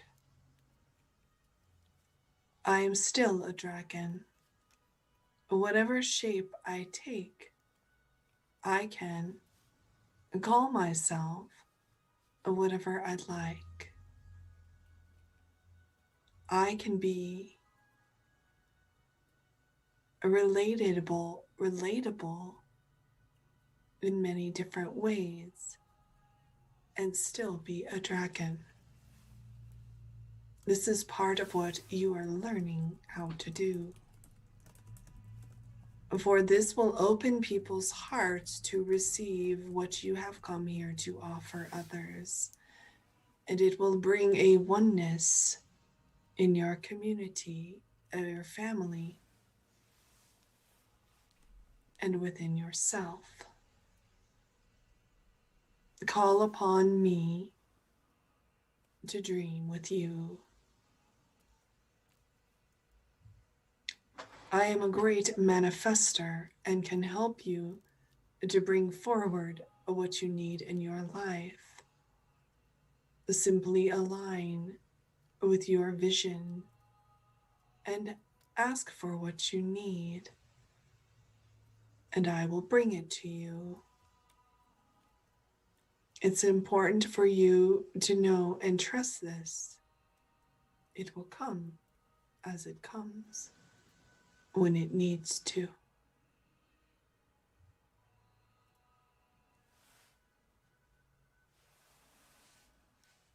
I love you.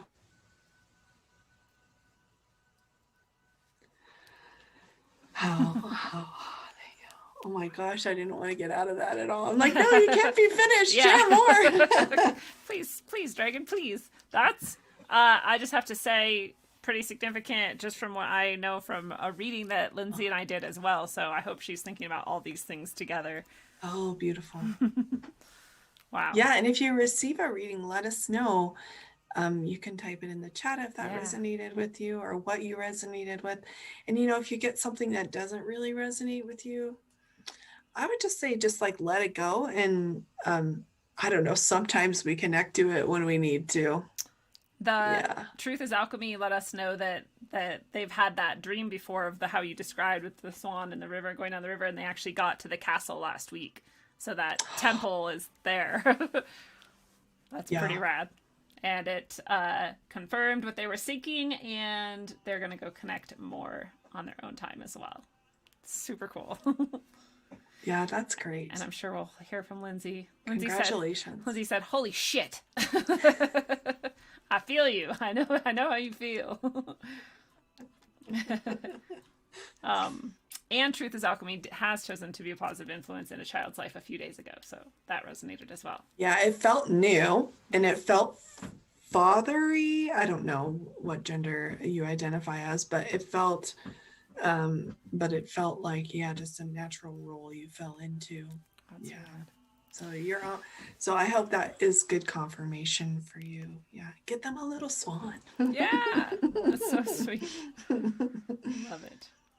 And tell them it's their guardian, I feel like we're so lucky to be able to experience this, not only because people have these one-on-one readings that you're giving them this very, very profound insight into whatever, because I like you're saying, sometimes you even sit with something because you're like, I'm not sure, and then a week later you're like, oh, it makes sense. Like, so for each person who's getting this, they're like going through who knows how many layers of processing and on the soul level with this message, going forward in time and in all directions. But all of us are getting, every time I'm listening to you share these things, I'm like, like we were saying earlier, it connects with all of us. It's their universal messages often, but it's more than that. It's like being connected to this field that we're creating together is very uplifting and nourishing as well. So just very grateful.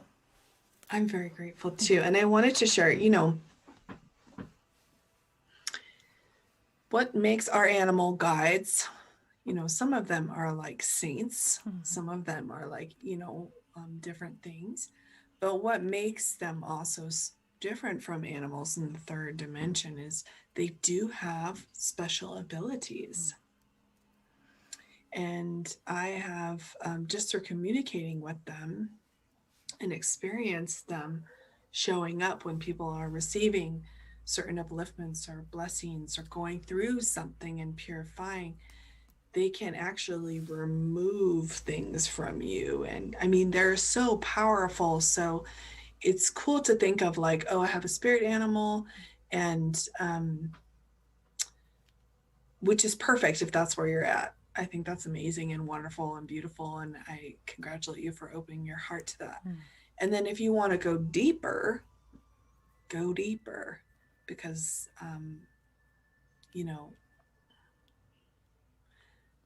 sorry, I'm getting very serious, but what their ability, I've just seen it.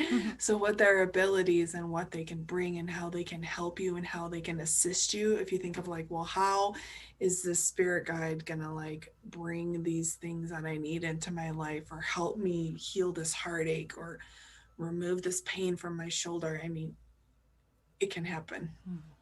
Yeah. Oh, and I will attest to that. It's true.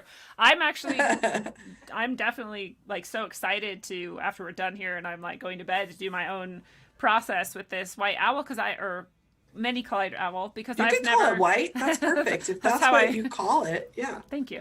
And I have never, I'm not going to say I've never, because I have an experience that I think is probably connected to them. But other than that, I would not have ever expected to have met, like when you and I did one of my previous spirit animals in a session, I knew that one. I've seen that one like all the time. I have all these experiences. I have like a very conscious relationship with that one, but the owl I don't. And so I'm very excited to further explore that, and that's awesome. And like you said, there's who knows what gifts and abilities and special aspects to bring through that relationship.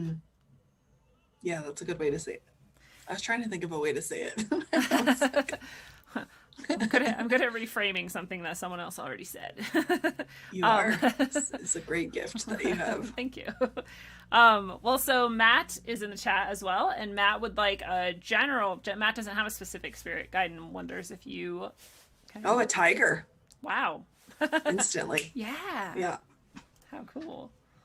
Instantly, a tiger showed up. Get ready, Matt. So this tiger is showing up. We'll hear more directly, but I'm getting information to share with you. It looks kind of like a Bengal tiger. It is here to help you. And it's also here to help you manage your virtue. And what that means is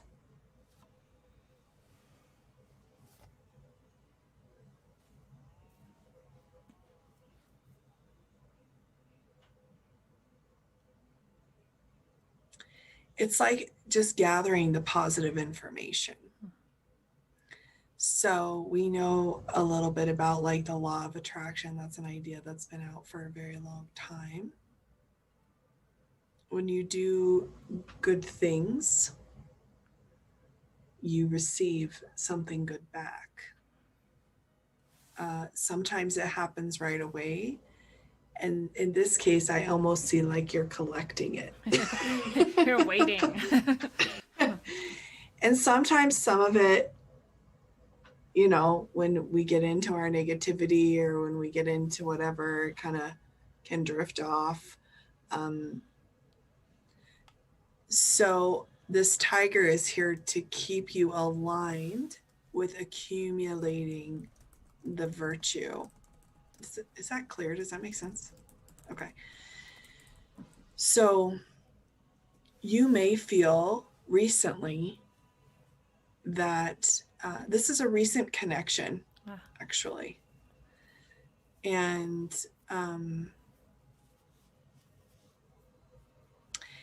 it came through you at a specific time. Maybe one of your relationships has shifted, and it has come to support you in that as well. You may experience that in a time or a situation where you may have allowed yourself to maybe speak in a certain way or get very fired up about something, that all of a sudden you feel like you can't even access that. It's like something just stops you. And that is this tiger helping you so that you don't, so you can have all this virtue and you can keep attracting what you need in your life. Because when we go into that, we can align sometimes with other things, right? If someone yells at you or you yell at someone, you're not trying to attract, you're most likely not going to attract to them being like super nice and kind to you. Yeah. It's not like, how it usually works, but that's sometimes what we do. I try. Yeah. I try very hard to respond that way, but so that's, I'm not saying you yell at people. That's just an example of what kind of attraction I'm talking to. Like, it's like a response too, right? So you want to gather all this positive stuff and you're going to cash it in. It's kind of like a time release thing, and he's helping you manage that. So when you need it, right? When we have those moments where we're like, when you need it, it's there, and he can help you receive it exactly in the way that you want to. And it might not even be in a way that you think you need to, or you would have thought of receiving it. You know, we've all had those moments where we get really surprised at like how we receive something. And when we think about it, we're like, oh, well, actually, that's what I've been asking for, but I thought it was going to come in a different way. Yeah. So it's a very, a law of attraction, and that might be something that you've been more getting into recently.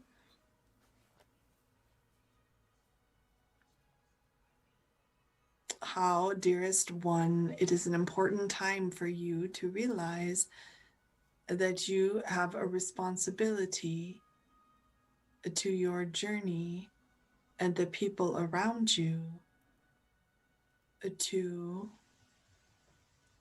offer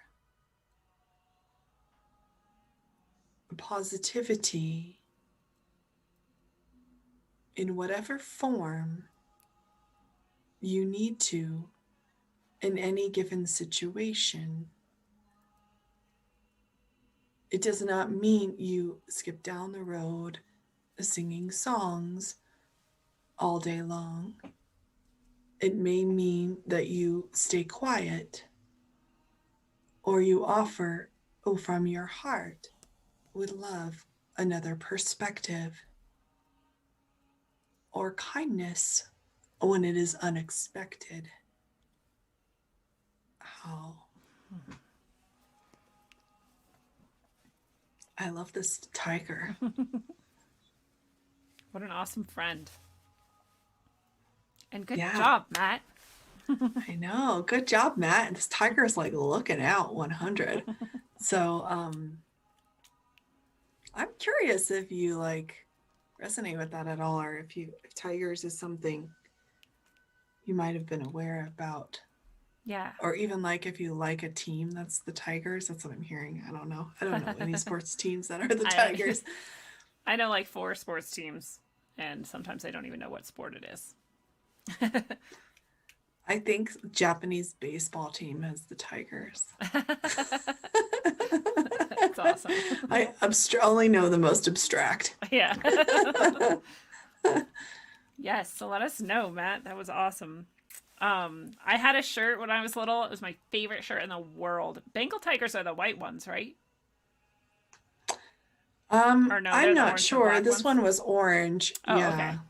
I I guess said Bengal came out of my mouth, but I actually maybe don't know what a I Bengal tiger is. don't know, so I'm probably making things up. I But think Bengals are orange. okay, well, I had a shirt. It was my favorite shirt ever when I was like 5 to like 7 or something. I held on to it as long as I could, and it was the white shirt with just the outline of the white tiger, and it had actual jewel, like fake jewels for eyes, but they were like bright turquoise, and I like freaking loved this shirt so much. I wear it. They're like so many pictures of me are just that shirt for like years. It's like Oh, dirty I and would have been all filthy, and over I just that. like couldn't take it off. So that's what I was visualizing when you were having that flow.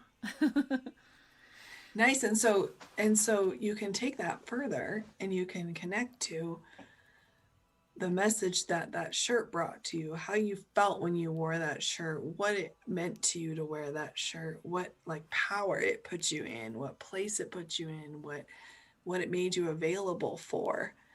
Um, Material things can serve us in a really interesting way, especially when there are things like that you're just like, this is my favorite thing ever. Well, and that's what I associate it with. I'm like cool, I'm confident. People think I'm neat. Like this is my rad shirt, and everyone loves it. And like not like a super egotistical way, just like a very confident, like I'm me, and that's rad. That's what I associate it with. It was cool too. The last school I ever worked at, that was their mascot, was that white tiger with the bright blue green eyes. I was like, dude, full circle. Uh, Man, I'm tempted to search the internet to get you that shirt again. I know, dude. That's a great. I should do that. That's awesome. Or maybe we can make it for you. Yes. Oh, you could definitely do that. I don't know if everybody knows that you're also like this amazing artist and obviously a beautiful singer and like just this multi-talented, awesome person. But orange and black white tigers are Siberian. Oh, Or white tigers are Siberian and orange and black are the Bengal. Okay, yeah, that's I think okay. right. Matt said, "This is incredible. Thank you so much. I'm a very low energy or high energy type of person. I struggle with my own high expectations to create music because I have so many ideas I've been accumulating." Nice. Oh, yeah, Matt just was on our a recent episode. We did the Bright Winter episode, and Matt hopped on for a minute to share some of that music. It was beautiful. Oh, cool. Yeah, it was really cool. That was a rad episode. We're going to do things like that all through this winter and keep the positivity going. Yeah. Keeping the it's gonna bright be winter. a very bright winter. Oh, yeah. I actually did open the door today and I was like shocked at how bright it Like was. it's literally a bright winter. It's literally Colorado with snow on the ground. It's like, Yeah, I know. It's a different world for me because I'm like, the sun is out all winter. This is amazing. And yeah. people are like, snowing. it's like 6 degrees. I'm like, I don't care. I'm going outside. The sun's out because I'm from Washington. You don't go outside for like half the year because it's shit. This is a beautiful place. And it can be snowing and the sun can be shining at the same time. It's so cool. Then there's rainbows everywhere. They're like reflecting through the snow. Okay, we've got...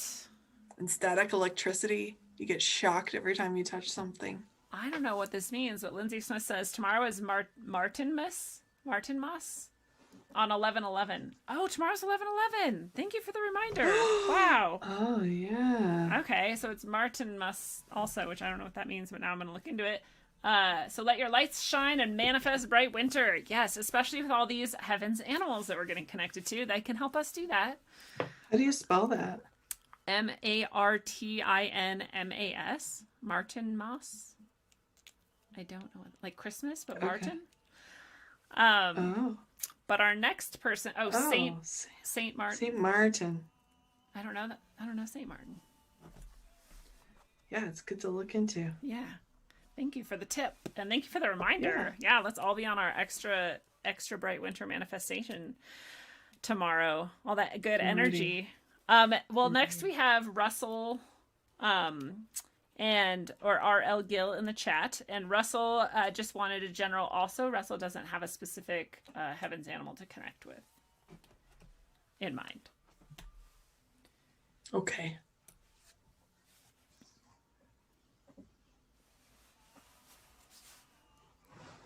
A horse is what I saw, so we'll see.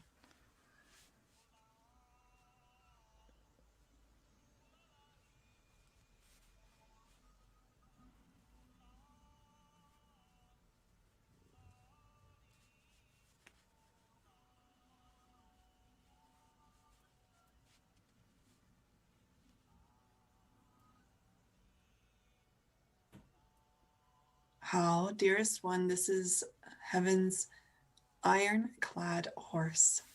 I am here to share with you a special message.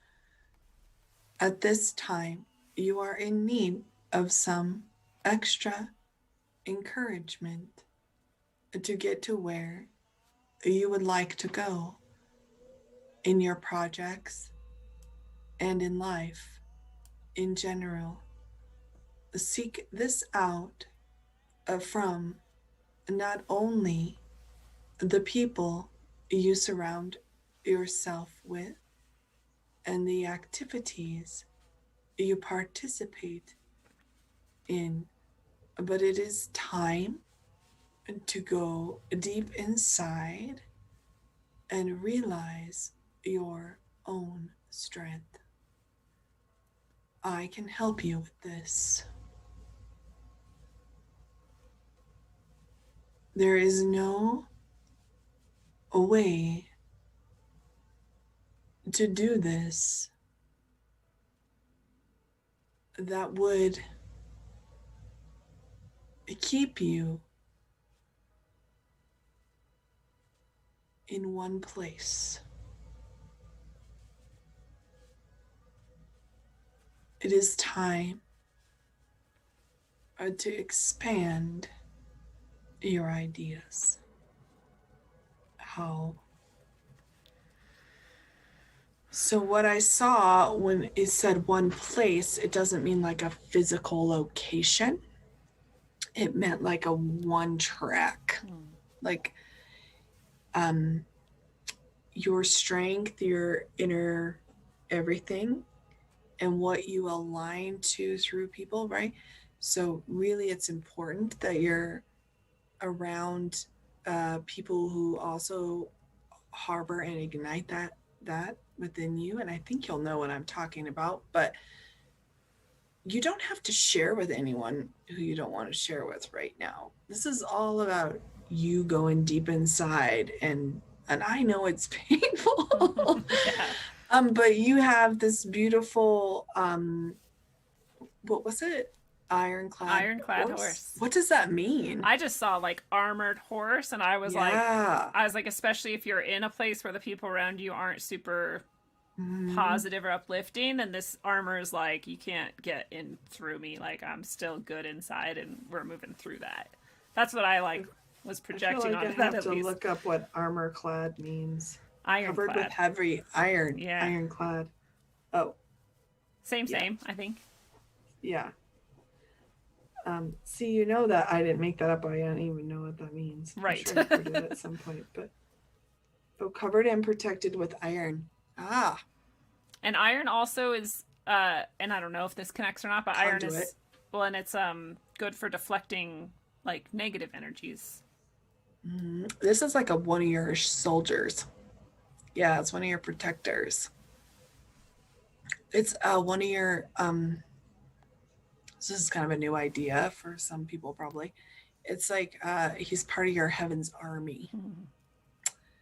And again, I just use the word heaven for the soul world, but it's one of your it's one of your fighters. So if you need his support, you need him to come in and help you and cut some ties and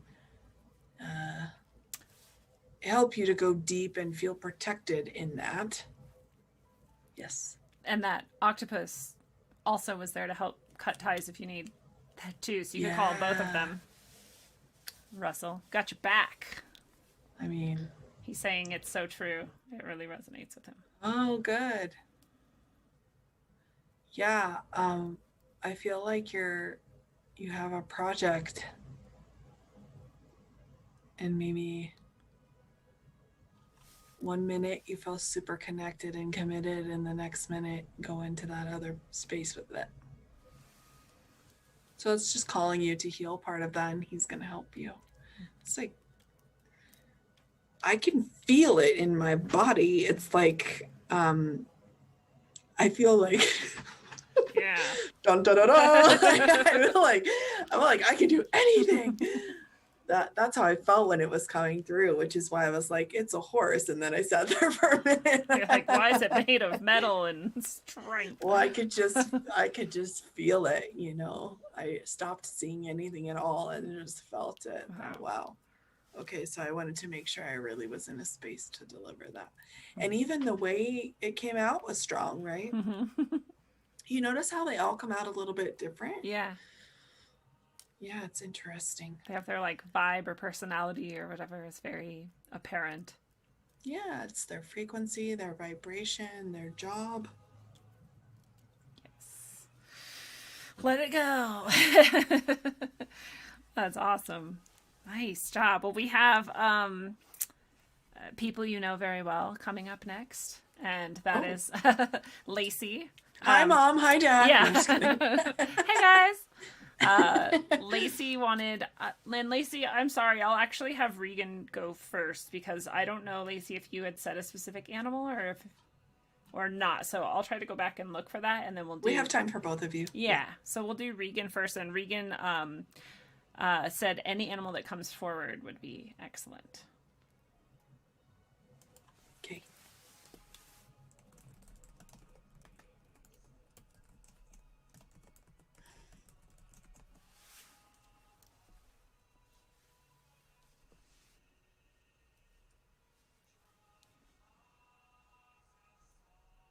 So close your eyes, Regan. I can see this animal. It's just making me giggle, and I can't wait to hear the message. It's not what I would have ever guessed. How, dearest one, this is heaven's dynamic dragonfly. I am a simple animal, but carry many powers and a mystical connection that is not understood by most. When you see me, you know that I carry this power, and you're often curious about what I mean. There have been many stories told about the spirit power, the spiritual power and influence and significance of dragonflies. Even the name is quite peculiar. It's combining two things that you would not typically put together. I hold great strength in stillness, and I can move very quickly and effortlessly where I need to go.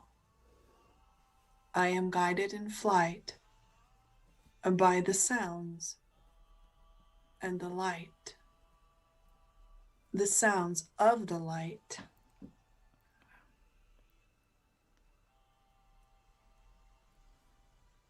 This is how you choose to be guided in many different ways in your life.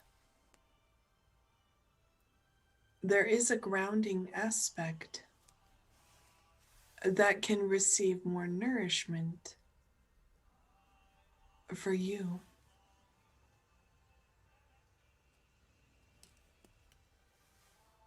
How? So I'm getting like you can be still and moving at the same time. Do you have like a special, do you have a dragonfly something? Like a jeweled,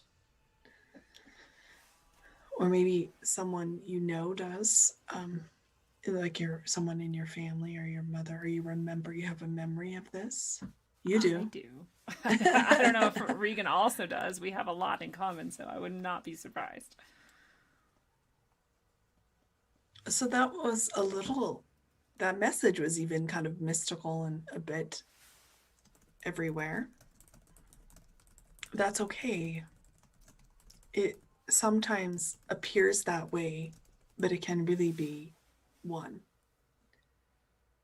So instead of figuring it out, find the common thread, because following the sound of the light, you're like sewing this big thing together. And just stay in that connection and guidance. And you won't feel like, I get the feeling that maybe you've been feeling a little bit like, what would they say, like a chicken with its head cut off or something. Like,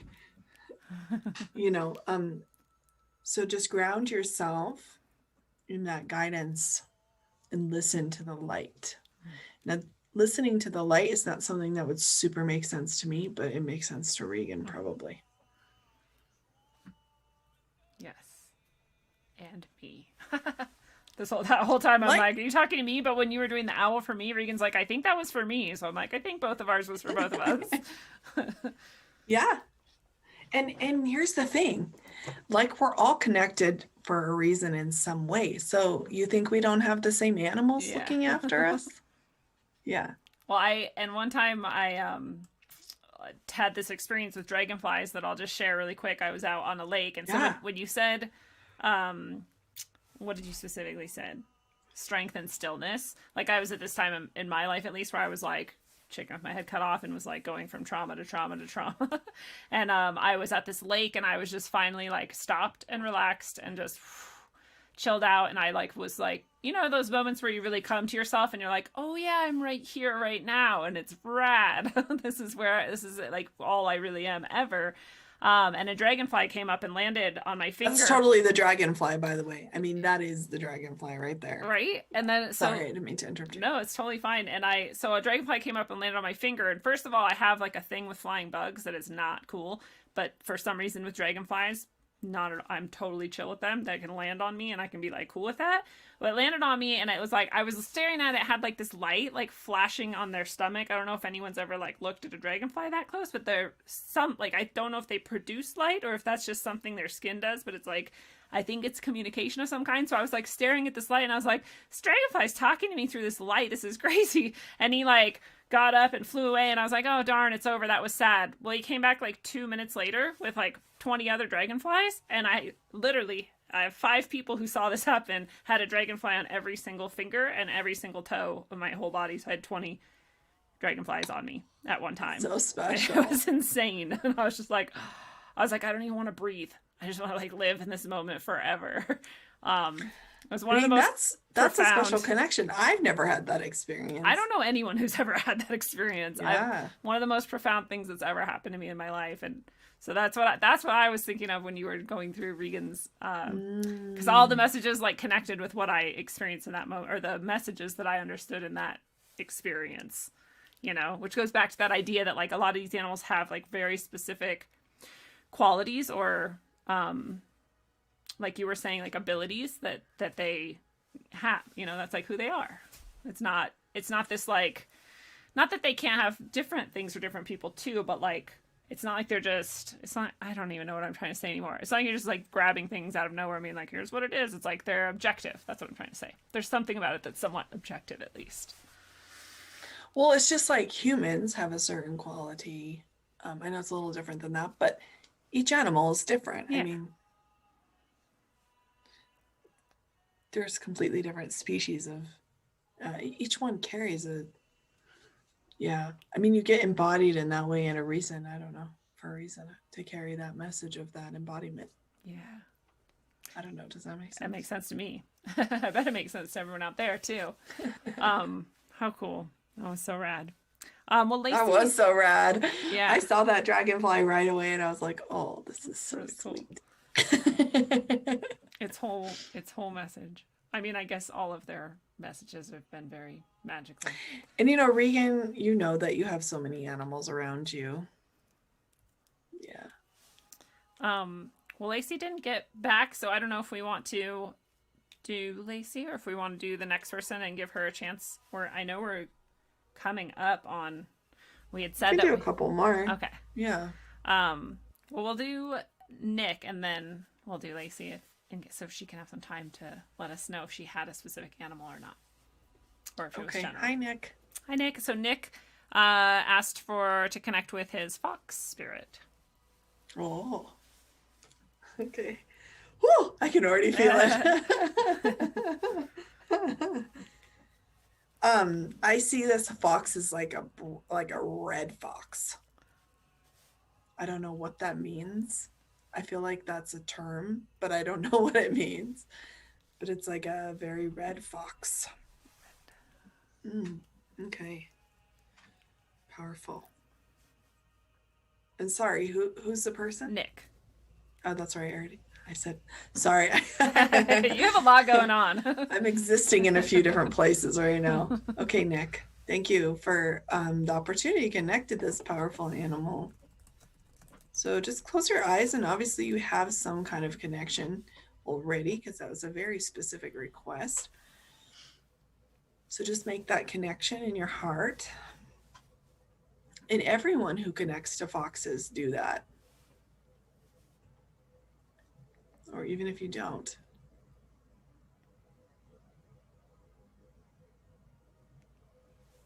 The message for you today is to stay in your power. You do not need to give this away in order to share it. If you can stay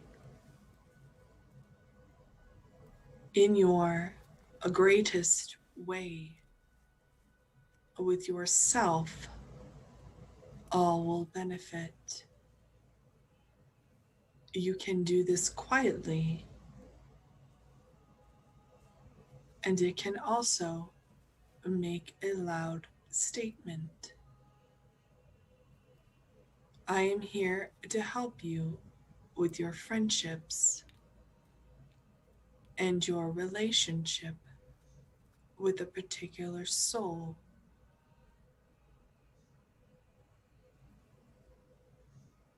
Have confidence and peace.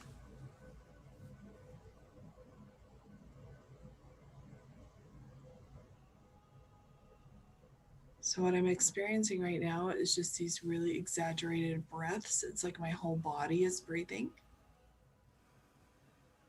And with each inhale, it's like this light just keeps it's kind of like if you blow on a fire, but it's really soft and beautiful.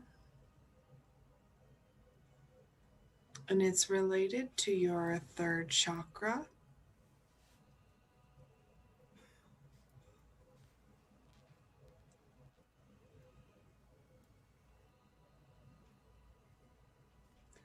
Which is kind of in between your belly button and your, first chakra. I also see a lot of nourishment going to your spine just through simply connecting to this animal in this way. This is the gift that is being brought to you at this time.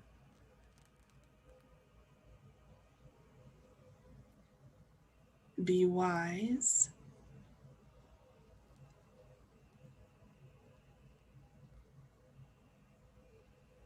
In receiving the love of others, even through their own pain. Know that their anger and frustration is a cry for love.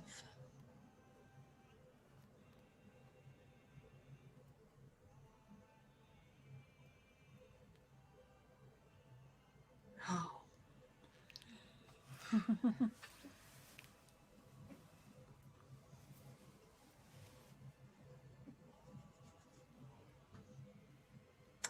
That was very powerful.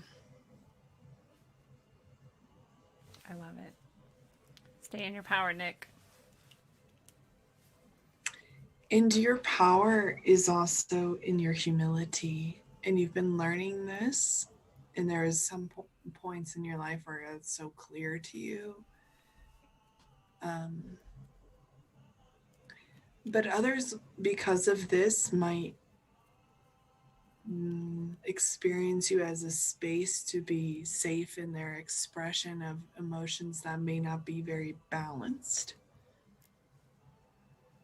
Well said. And so that's just like, it is just really a cry for love. I mean, you have a very special quality to your heart, and it's really being called forward, and it's like, it's very peaceful. And if you don't feel peaceful in your heart, it's okay, but that doesn't mean that it isn't there. And so you can call upon your fox to guide you to cultivate this peace and reveal it to you in a way that can help you in your relationships with others. And I did see there was one specific relationship, and I did see a woman. So you'll probably know who that is. And just be patient also. And patience is actually, I heard patience, and then patience is actually in the five elements, Chinese theory of 5 elements. Patience is actually the balanced emotion to anger in the wood, within the wood element. So that makes sense, I guess. I'm getting better with that one myself. Well, I have really had a lot of opportunities to get better. I hope that I am. I'll pick specific things. I'm like, because I started with a whole lot of anger and a lot of aggression, and now I'm like pretty good. But like, even now, my latest thing over the past few years has been with road rage. I'm like, if I can just like be patient while I'm driving, I think I can be patient with anything. Because it's like I'm playing a video game when I'm driving. I'm like screaming at people who will never hear me, and it's so dumb and pointless. And I've gotten way better, but I still do it sometimes. But I like picking like really specific jihads like that. I'm like, all right, I kind of like mastered the last one. Like now I'm going to move on to like this specific situation. I'm going to try to bring as much consciousness as I can to this thing and try to like transform that step by step. So that's how you got to do it sometimes. So what he's learning too is like, it's like in the moment. And it's like that fox, you just got to ask that fox to help you in that moment before you respond. It makes sense with that chakra to me too. Yeah, that was interesting. I'd have to kind of remember what that meant. Well, I feel like that's where your like adrenals are, right? So I don't know if it's specifically tied to like anger or outbursts or whatever, but it seems like it could be energetically like somewhere near there, because that's your kind of like, let's go chakra. Maybe I'm totally mangling it, but Nick relates. Nick, cool. Yeah. Awesome. Cool. Well, we have Lacey Regan knew that Lacey wanted the eagle. Lacey was trying to chat this whole time saying the eagle, but her phone wasn't letting her, and so she came and confirmed it was eagle. And so if she said she feels like you would have gotten that anyway, but eagle was the one she was going for. If we're done with Nick. Yeah, we're done with Nick. Okay. Nick says he gets it, so. Yeah, true. Thanks, Nick. Thanks, Nick. And thank you, Fox. That was a pretty detailed, I guess. I don't know. Yeah. No, I got specific. it. Yeah. I feel like, woof. I feel like a different person from before we received that message. And that's the thing too, is, these are just important messages for all of us. And also, I think whenever I hear a message for someone else, it really is, we can always take something from it. But it also like is a really cool way to connect to people and what they might be going through. Yeah. So here I feel so connected to Nick now. I know. And his strength and what he must be going through. And not in a like victimized way, but in a like he's really on his journey showing up. And I know that that's not always easy. And I just feel compassion. And I'm so glad that you have that connection to that fox and that you brought that connection to us. I'm very grateful. Yes. Very well said. Yeah, I feel the same. It's like, especially in the space, like that field, like we were saying, like I feel like very connected to you all now.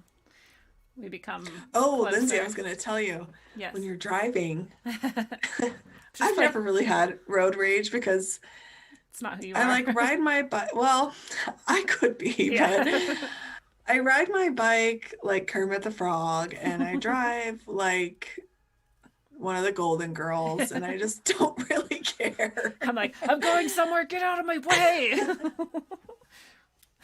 I'm a psycho. I'm like, I'm probably the person you're yelling at. And it's like, even if they can't hear you, but on the soul level, they're receiving that negativity. That's why I want to stop. Well, and I am too. I'm like screaming at myself alone. Like, what the hell?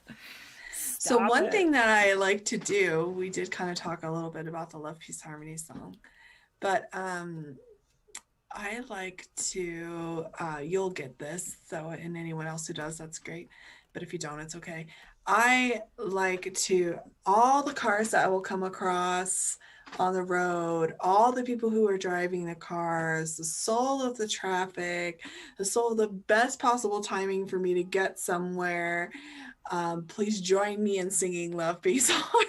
Dude, that's exactly what I've been doing. Like, you like put that in my mind at like a soul level like weeks ago, because I was like, because that's the first time I actually listened to Love, Peace, Harmony was in the car. I was like, I'm going somewhere, I can finally listen to this song, because I like never have time for anything, or that's how I feel. And so I put it on in the car, and I was like, this is really, like, at some point in the drive, I was like, whoa, I haven't even been like caring about how fast I'm going or where, you know, like any of it. And then I realized everyone around me, even if they don't know it, they're like feeling this vibe. And then I was like, I'm gonna like sing this song as loud as I can and like push it out at everyone and be like, look, you guys get some too. So now that's like how I've been driving. Oh my gosh, it transformed my driving. Yeah, that's great. I had a client who, if you have road rage, try it, everyone. For real. You don't have to go into that detail, just play it. But I had a client who... You're like, you don't have to be as crazy as Lindsay, just like play the song. Well, I meant you don't have to be like, dear the soul of all, you know, whatever I said. But I had a client who had a problem with road rage, and, you know, we lived on an island, and it's just... there's traffic everywhere because there's like 4 roads. So it's like, sorry, but, and you know, she was a mom, and she was in that get your kid to gotta work, and yeah, she's a single mom. So she started playing that song when she would drive, and she's like, after a week of doing it every day, right? She has this morning routine where she gets her kids to, you know, she was like, oh my gosh. She goes, I think cars were actually moving out of the way. Like, it was like a dance. And she's like, I didn't even hit a red light. I just like traffic and everything was just like, because it's creating that harmony, you know, that message in that field. Yeah. And we can do anything in that field. It's very interesting. This song is like, that's not the only thing it's transformed, but I believe it. I know, it's pretty amazing.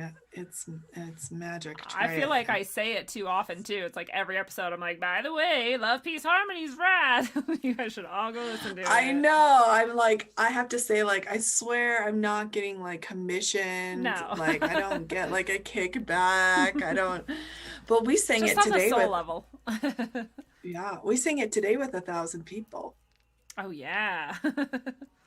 Yeah, that was intense. That was powerful. Well, I could feel that. That's what I was going to say, and I don't know if we mentioned it when we were talking about working with a community earlier, is like when you're all doing one thing at one time. I mean, you can do this for anything. It doesn't have to be like this organization or whatever. If you're at like a church and you're singing one song, even your hearts sync up. That's like science. Like they can measure it. And it's unexplainable, you know, and it's the same with anything. If you're all doing, and this is the idea behind intention meditation groups, where you're all at the same time, you're going to visualize this one outcome, and that's very likely to produce results. And if you're 1,000 people singing this song at one time, I mean, it's just crazy. So at any time you can find a community and connect with them, you're able to do amazing things together that you don't necessarily do alone. And it's the same going back to, you know, earlier we had, and I'm sorry, whoever, the Iron Horse, you know, saying like maybe like certain connections can be let go of because they're not the best, because you can do the same thing with less positive effects, right? If you're around people who that's true. It just takes that to break it. Yeah.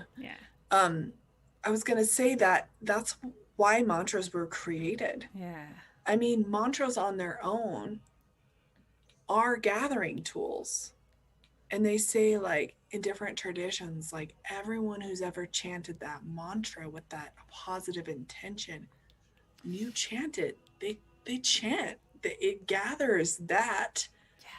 Also, it's just like, and it is scientific. Yeah, it absolutely is. We're going to learn that more and more. I just know we are. Yeah.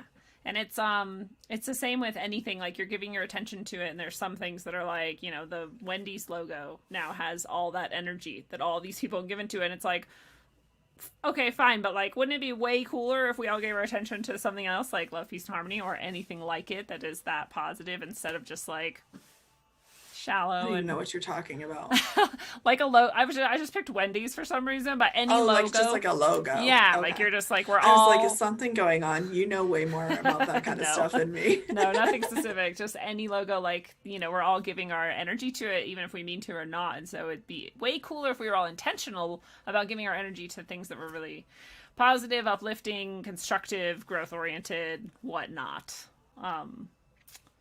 But Yeah, and everybody can find their own Central thing, and I magic, think that's that's right. actually what's happening. yeah, I do. I think it's happening everywhere. I think agree. people are connecting to their own positive thread. That's how Rogue Ways was Because- born.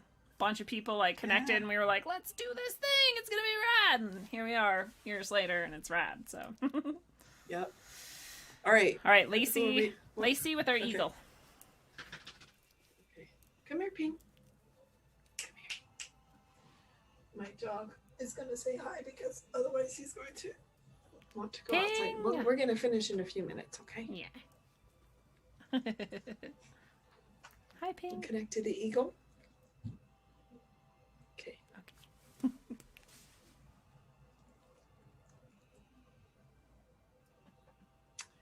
Oh wow, Lacey. This eagle is like it's like a rainbow eagle. It's like kaleidoscopic. And it's like it's changing, but it's yeah, it's definitely about bringing the light frequencies and the sounds. So I hear almost like a drumming sound when I connect to it.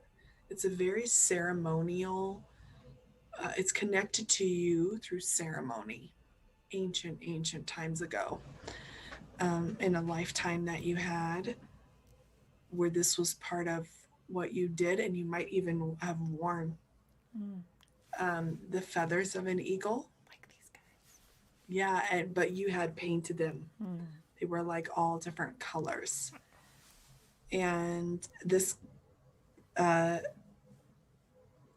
was also a time where you were like a medicine person.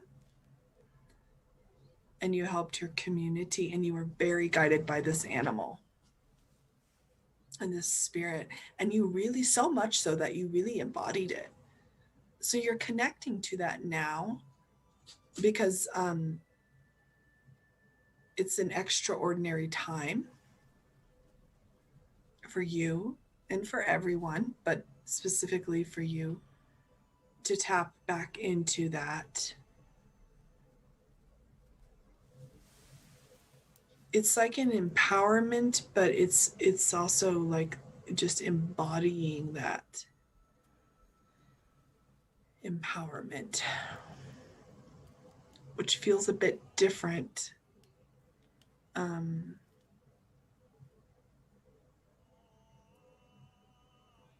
And it's not about how far or fast you travel or fly.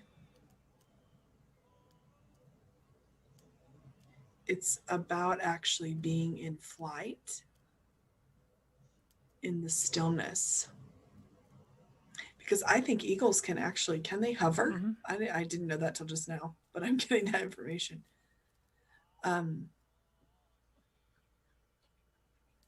the power that you have to carry people with you with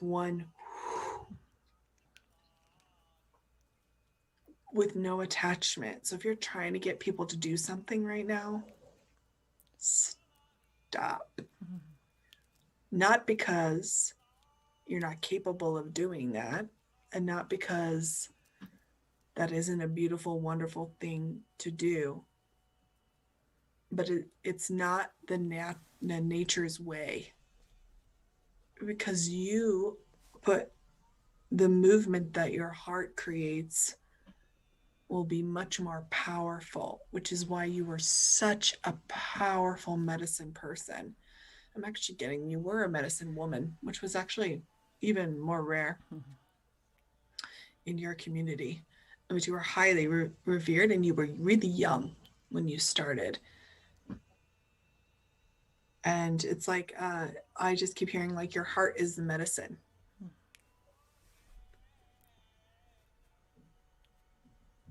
And you know this, but it's a mastery to hone that ability. And you get tested, and it can feel really difficult and like it's not getting you anywhere, but that's not true.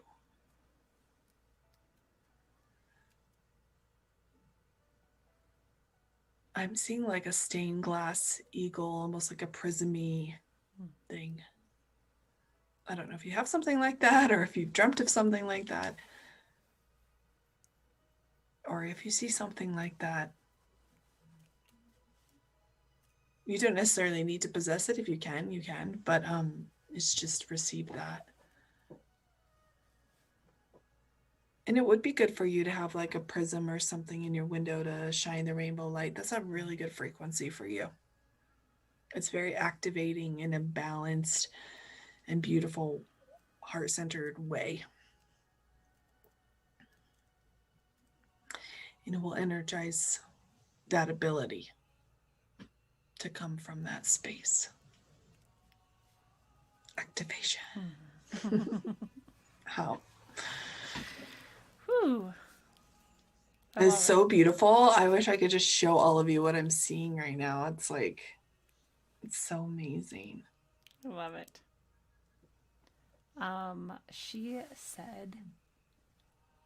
She said, wow, yes, in mirror magic sessions I've held in the recent past, I see my face morph into an eagle and back to myself. So literally like being the eagle. Mm-hmm. And also Regan had sent her a selenite that he harvested with brilliant rainbows. Absolutely phenomenal. I just placed it in front of a fairy light to radiate the glow today.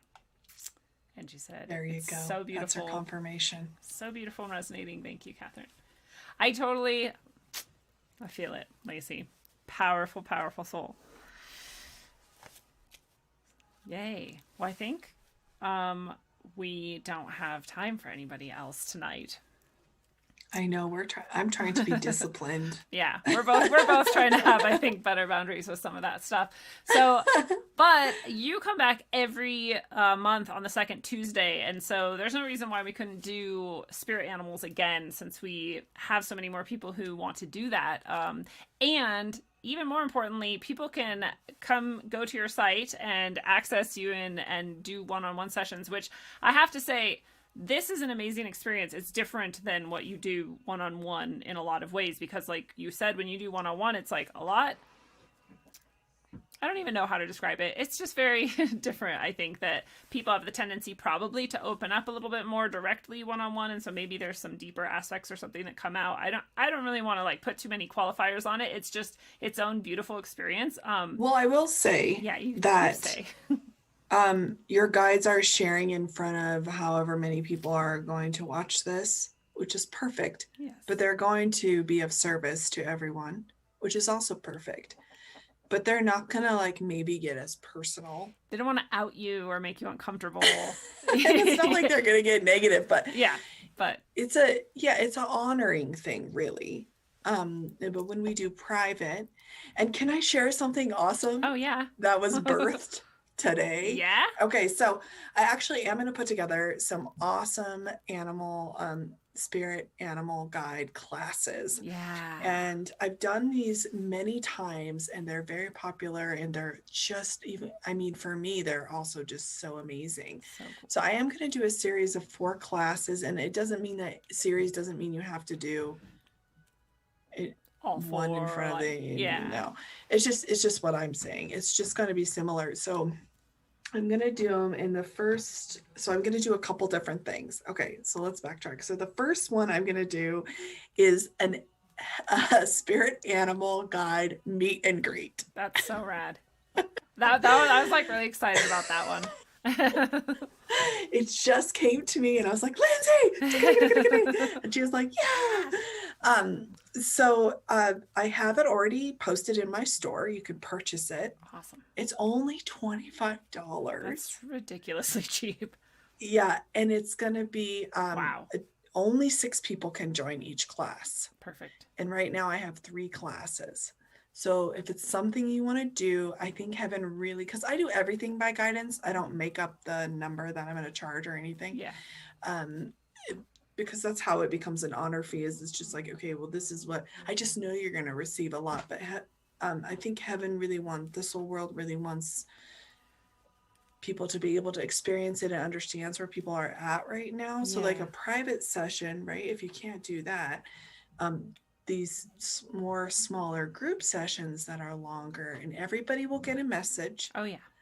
And get to meet one of their Heaven's animals, and we get to do kind of like we did tonight, except for it's like six people in a Zoom together where we can participate with one another and really go even though it's like the middle road of a, so it's a meet and greet. So whether you have an animal and you're connected to it, or you're like, I don't know, I've been listening to you guys, I'm like kind of into it, sort of interested, definitely think it's interesting, then come and join too. Yeah. Everybody's welcome. Yeah. And so we're going to do those meet and greets. I'm going to do 3 of them so far. And if they're popular, I can just create more. This is what's so beautiful about this. Yeah. But I'm also going to do 4 classes where we're going to connect to Heaven's animals. And I've done this before and it's amazing. And we're going to connect to them each time for each week in a different topic. So for example, the first one is going to be where the animals are going to come forward and give us readings and messages about how we can love and honor ourselves, and maybe where our blockages are and how they can help us in that aspect of our life. Yeah. The second one's going to be about bringing emotional balance. Nice. Because they carry such wisdom. I mean, tonight was very beautiful, but their wisdom is infinite. It is, we really. Just like scratched the surface for you. We did just scratch the surface, which is perfect. Yeah. Perfect. And then, but if you want an opportunity to go deeper, join me. Yeah. I haven't posted these classes yet, but I will very soon. So you can go and check out the website. The third one I'll do will be about finances. Yeah. Which is really so significant because we want our finances to be able to serve us, and we want to serve our finances, right? We want our finances to be like this soul that goes out and blesses everybody. It's really, and we have as a culture so many blockages around that. Like you have really helped me understand some of mine, and how one of the things that was really significant actually that I understood is that if you think of that thing like that everything has a soul or an aspect in the spiritual world, or a correlation in the spiritual world, a message, yeah, so do finances. And if you've spent your whole life like thinking negatively about that, like money is the root of all evil, and like just only negative things, like if you were that spirit, would you be super stoked about that? You'd be like, oh, well, that sucks. Like, I just wanted to help, but I guess you'd be like, I'm the root of all evil. Yeah. I'm the whatever. So I'm not going to. That's who I am to you. That's right. Yeah. Just like if you did that to a person. So I have this whole new thing where I'm like, okay, like this is actually sacred. Some people don't treat it such, and it's been treated that way. And I'm not going to feed into that anymore. Anyway, I'm just saying, like, there's this whole relationship we have with finances that's kind of really twisted off. And so that would be a really good one for many of us. Yeah, and also our animals, our guides might have really beautiful specific guidance for each of us about what we can do to create this abundance, or what it could be so simple, and then the fourth one will be finding joy in daily life. Oh, that's awesome. Yes, especially now, especially for our bright winter. I'm gonna find the joy. Bright, sunshiny winter. Yeah. So I have those opportunities. I'm super excited about the spirit animal. Sorry, I'm trying to reword it so it's like more common for people to understand what I'm talking about. But I've been saying Heaven's Animal for like so many years. The animal spirit guides, a meet and greet. I am just like, what I picture is just on the soul world, like all these spirit animals are going to be hanging out, and we're just going to, you can have a tea, you can dress fancy. I mean, whatever you want to do to just meet and greet. And also, I forgot to mention this. What they told me was it's going to be actually like kind of a ceremonious a little bit. So when your animal steps forward and you meet them, you will receive a blessing that I will facilitate, that will actually be like the communing of this relationship in a different way. Even if you already have the connection, it will allow it to go deeper. And I just felt like out of my mind excited about that part. So cool. Well, and I can't stress it enough, and I know a lot of people in the chat are also have worked with you in various ways, had classes or sessions or whatnot, so they can attest to it too. But you're obviously everyone has experienced your ability is very profound, but especially in those sessions, you are very like welcoming. It's very easy. Like no matter what level you're at, wherever you're coming from, you can have like years of experience thinking about these things, or you could be totally like, what is all of this? It's all new. And Katherine is you're still very like inviting and welcoming and accessible. So it's really nice. You're very versatile in that way. Good. I love it. Yeah, and remind people where they go to find all that stuff. Yeah. So,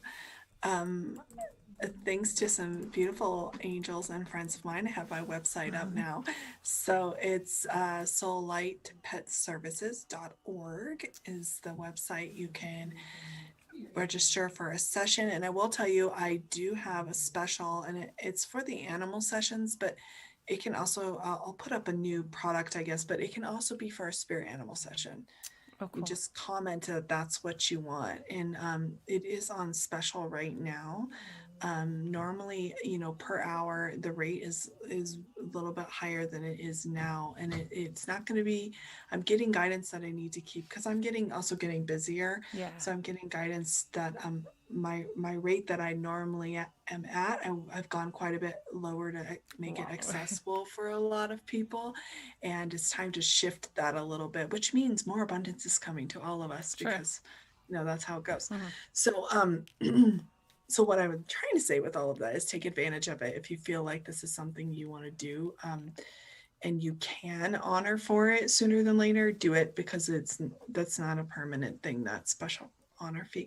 And then if you want to join the classes, they will be up soon. And also I already put up the meet and greet, which is awesome and super affordable. If you want to connect with your pets, I do go live on Facebook. You can look me up and you'll see a cute little picture of the doggy that popped in and said hi a few minutes ago. And I go live there 3 times a week and do kind of what we do on here with the pets. Yeah. So that's accessible. And what else? I don't know. Well, I think that we might have a coupon code soon too for people exclusive to Rogueways listener. And so when we get that, we will let you all know that you have that. We're trying to, because they have that. It's so cool. We have that with Phoenix Aurelius and his alchemy and all of his products at phoenixaurelius.org. You can go check that out, and Going Rogue is the coupon. So maybe we'll try to make it the same coupon so people can remember it easily.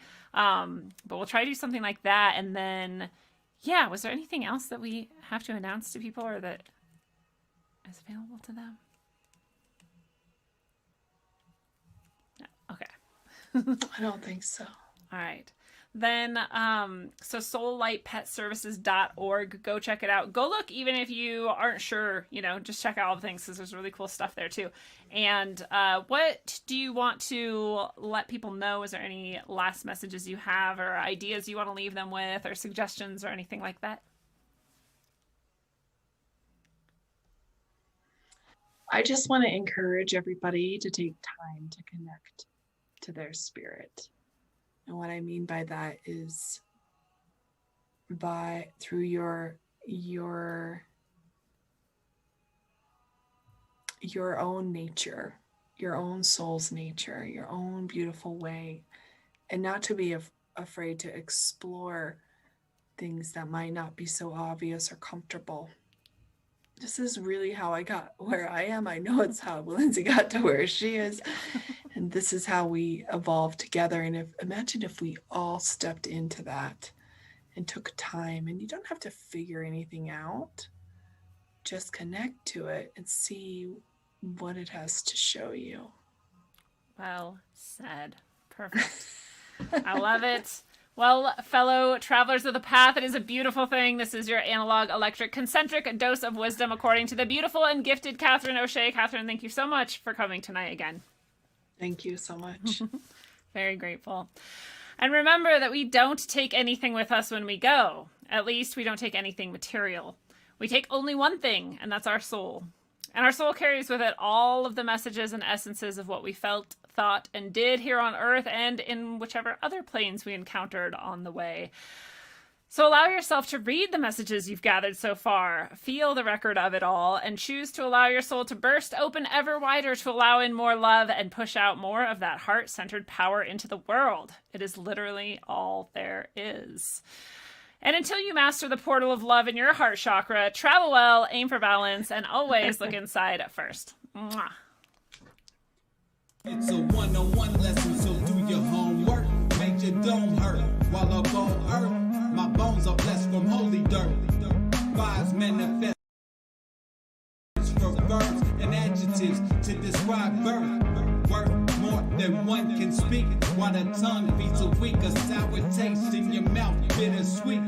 Words can also kill you when you sleep. Mind condition, low frequencies while the subconscious mind listens. I can television filled with lies disguised as truth, and spread it like the word to the youth. Watch the tube. A place where the God was booed. It's sorcery to recreate the God forgery. Does more than meets the eye. Not too many know. Just hear me flow like the eye of Horus Penio. Yeah, not ready to leave until we believe we're free to go. You hear me? Run.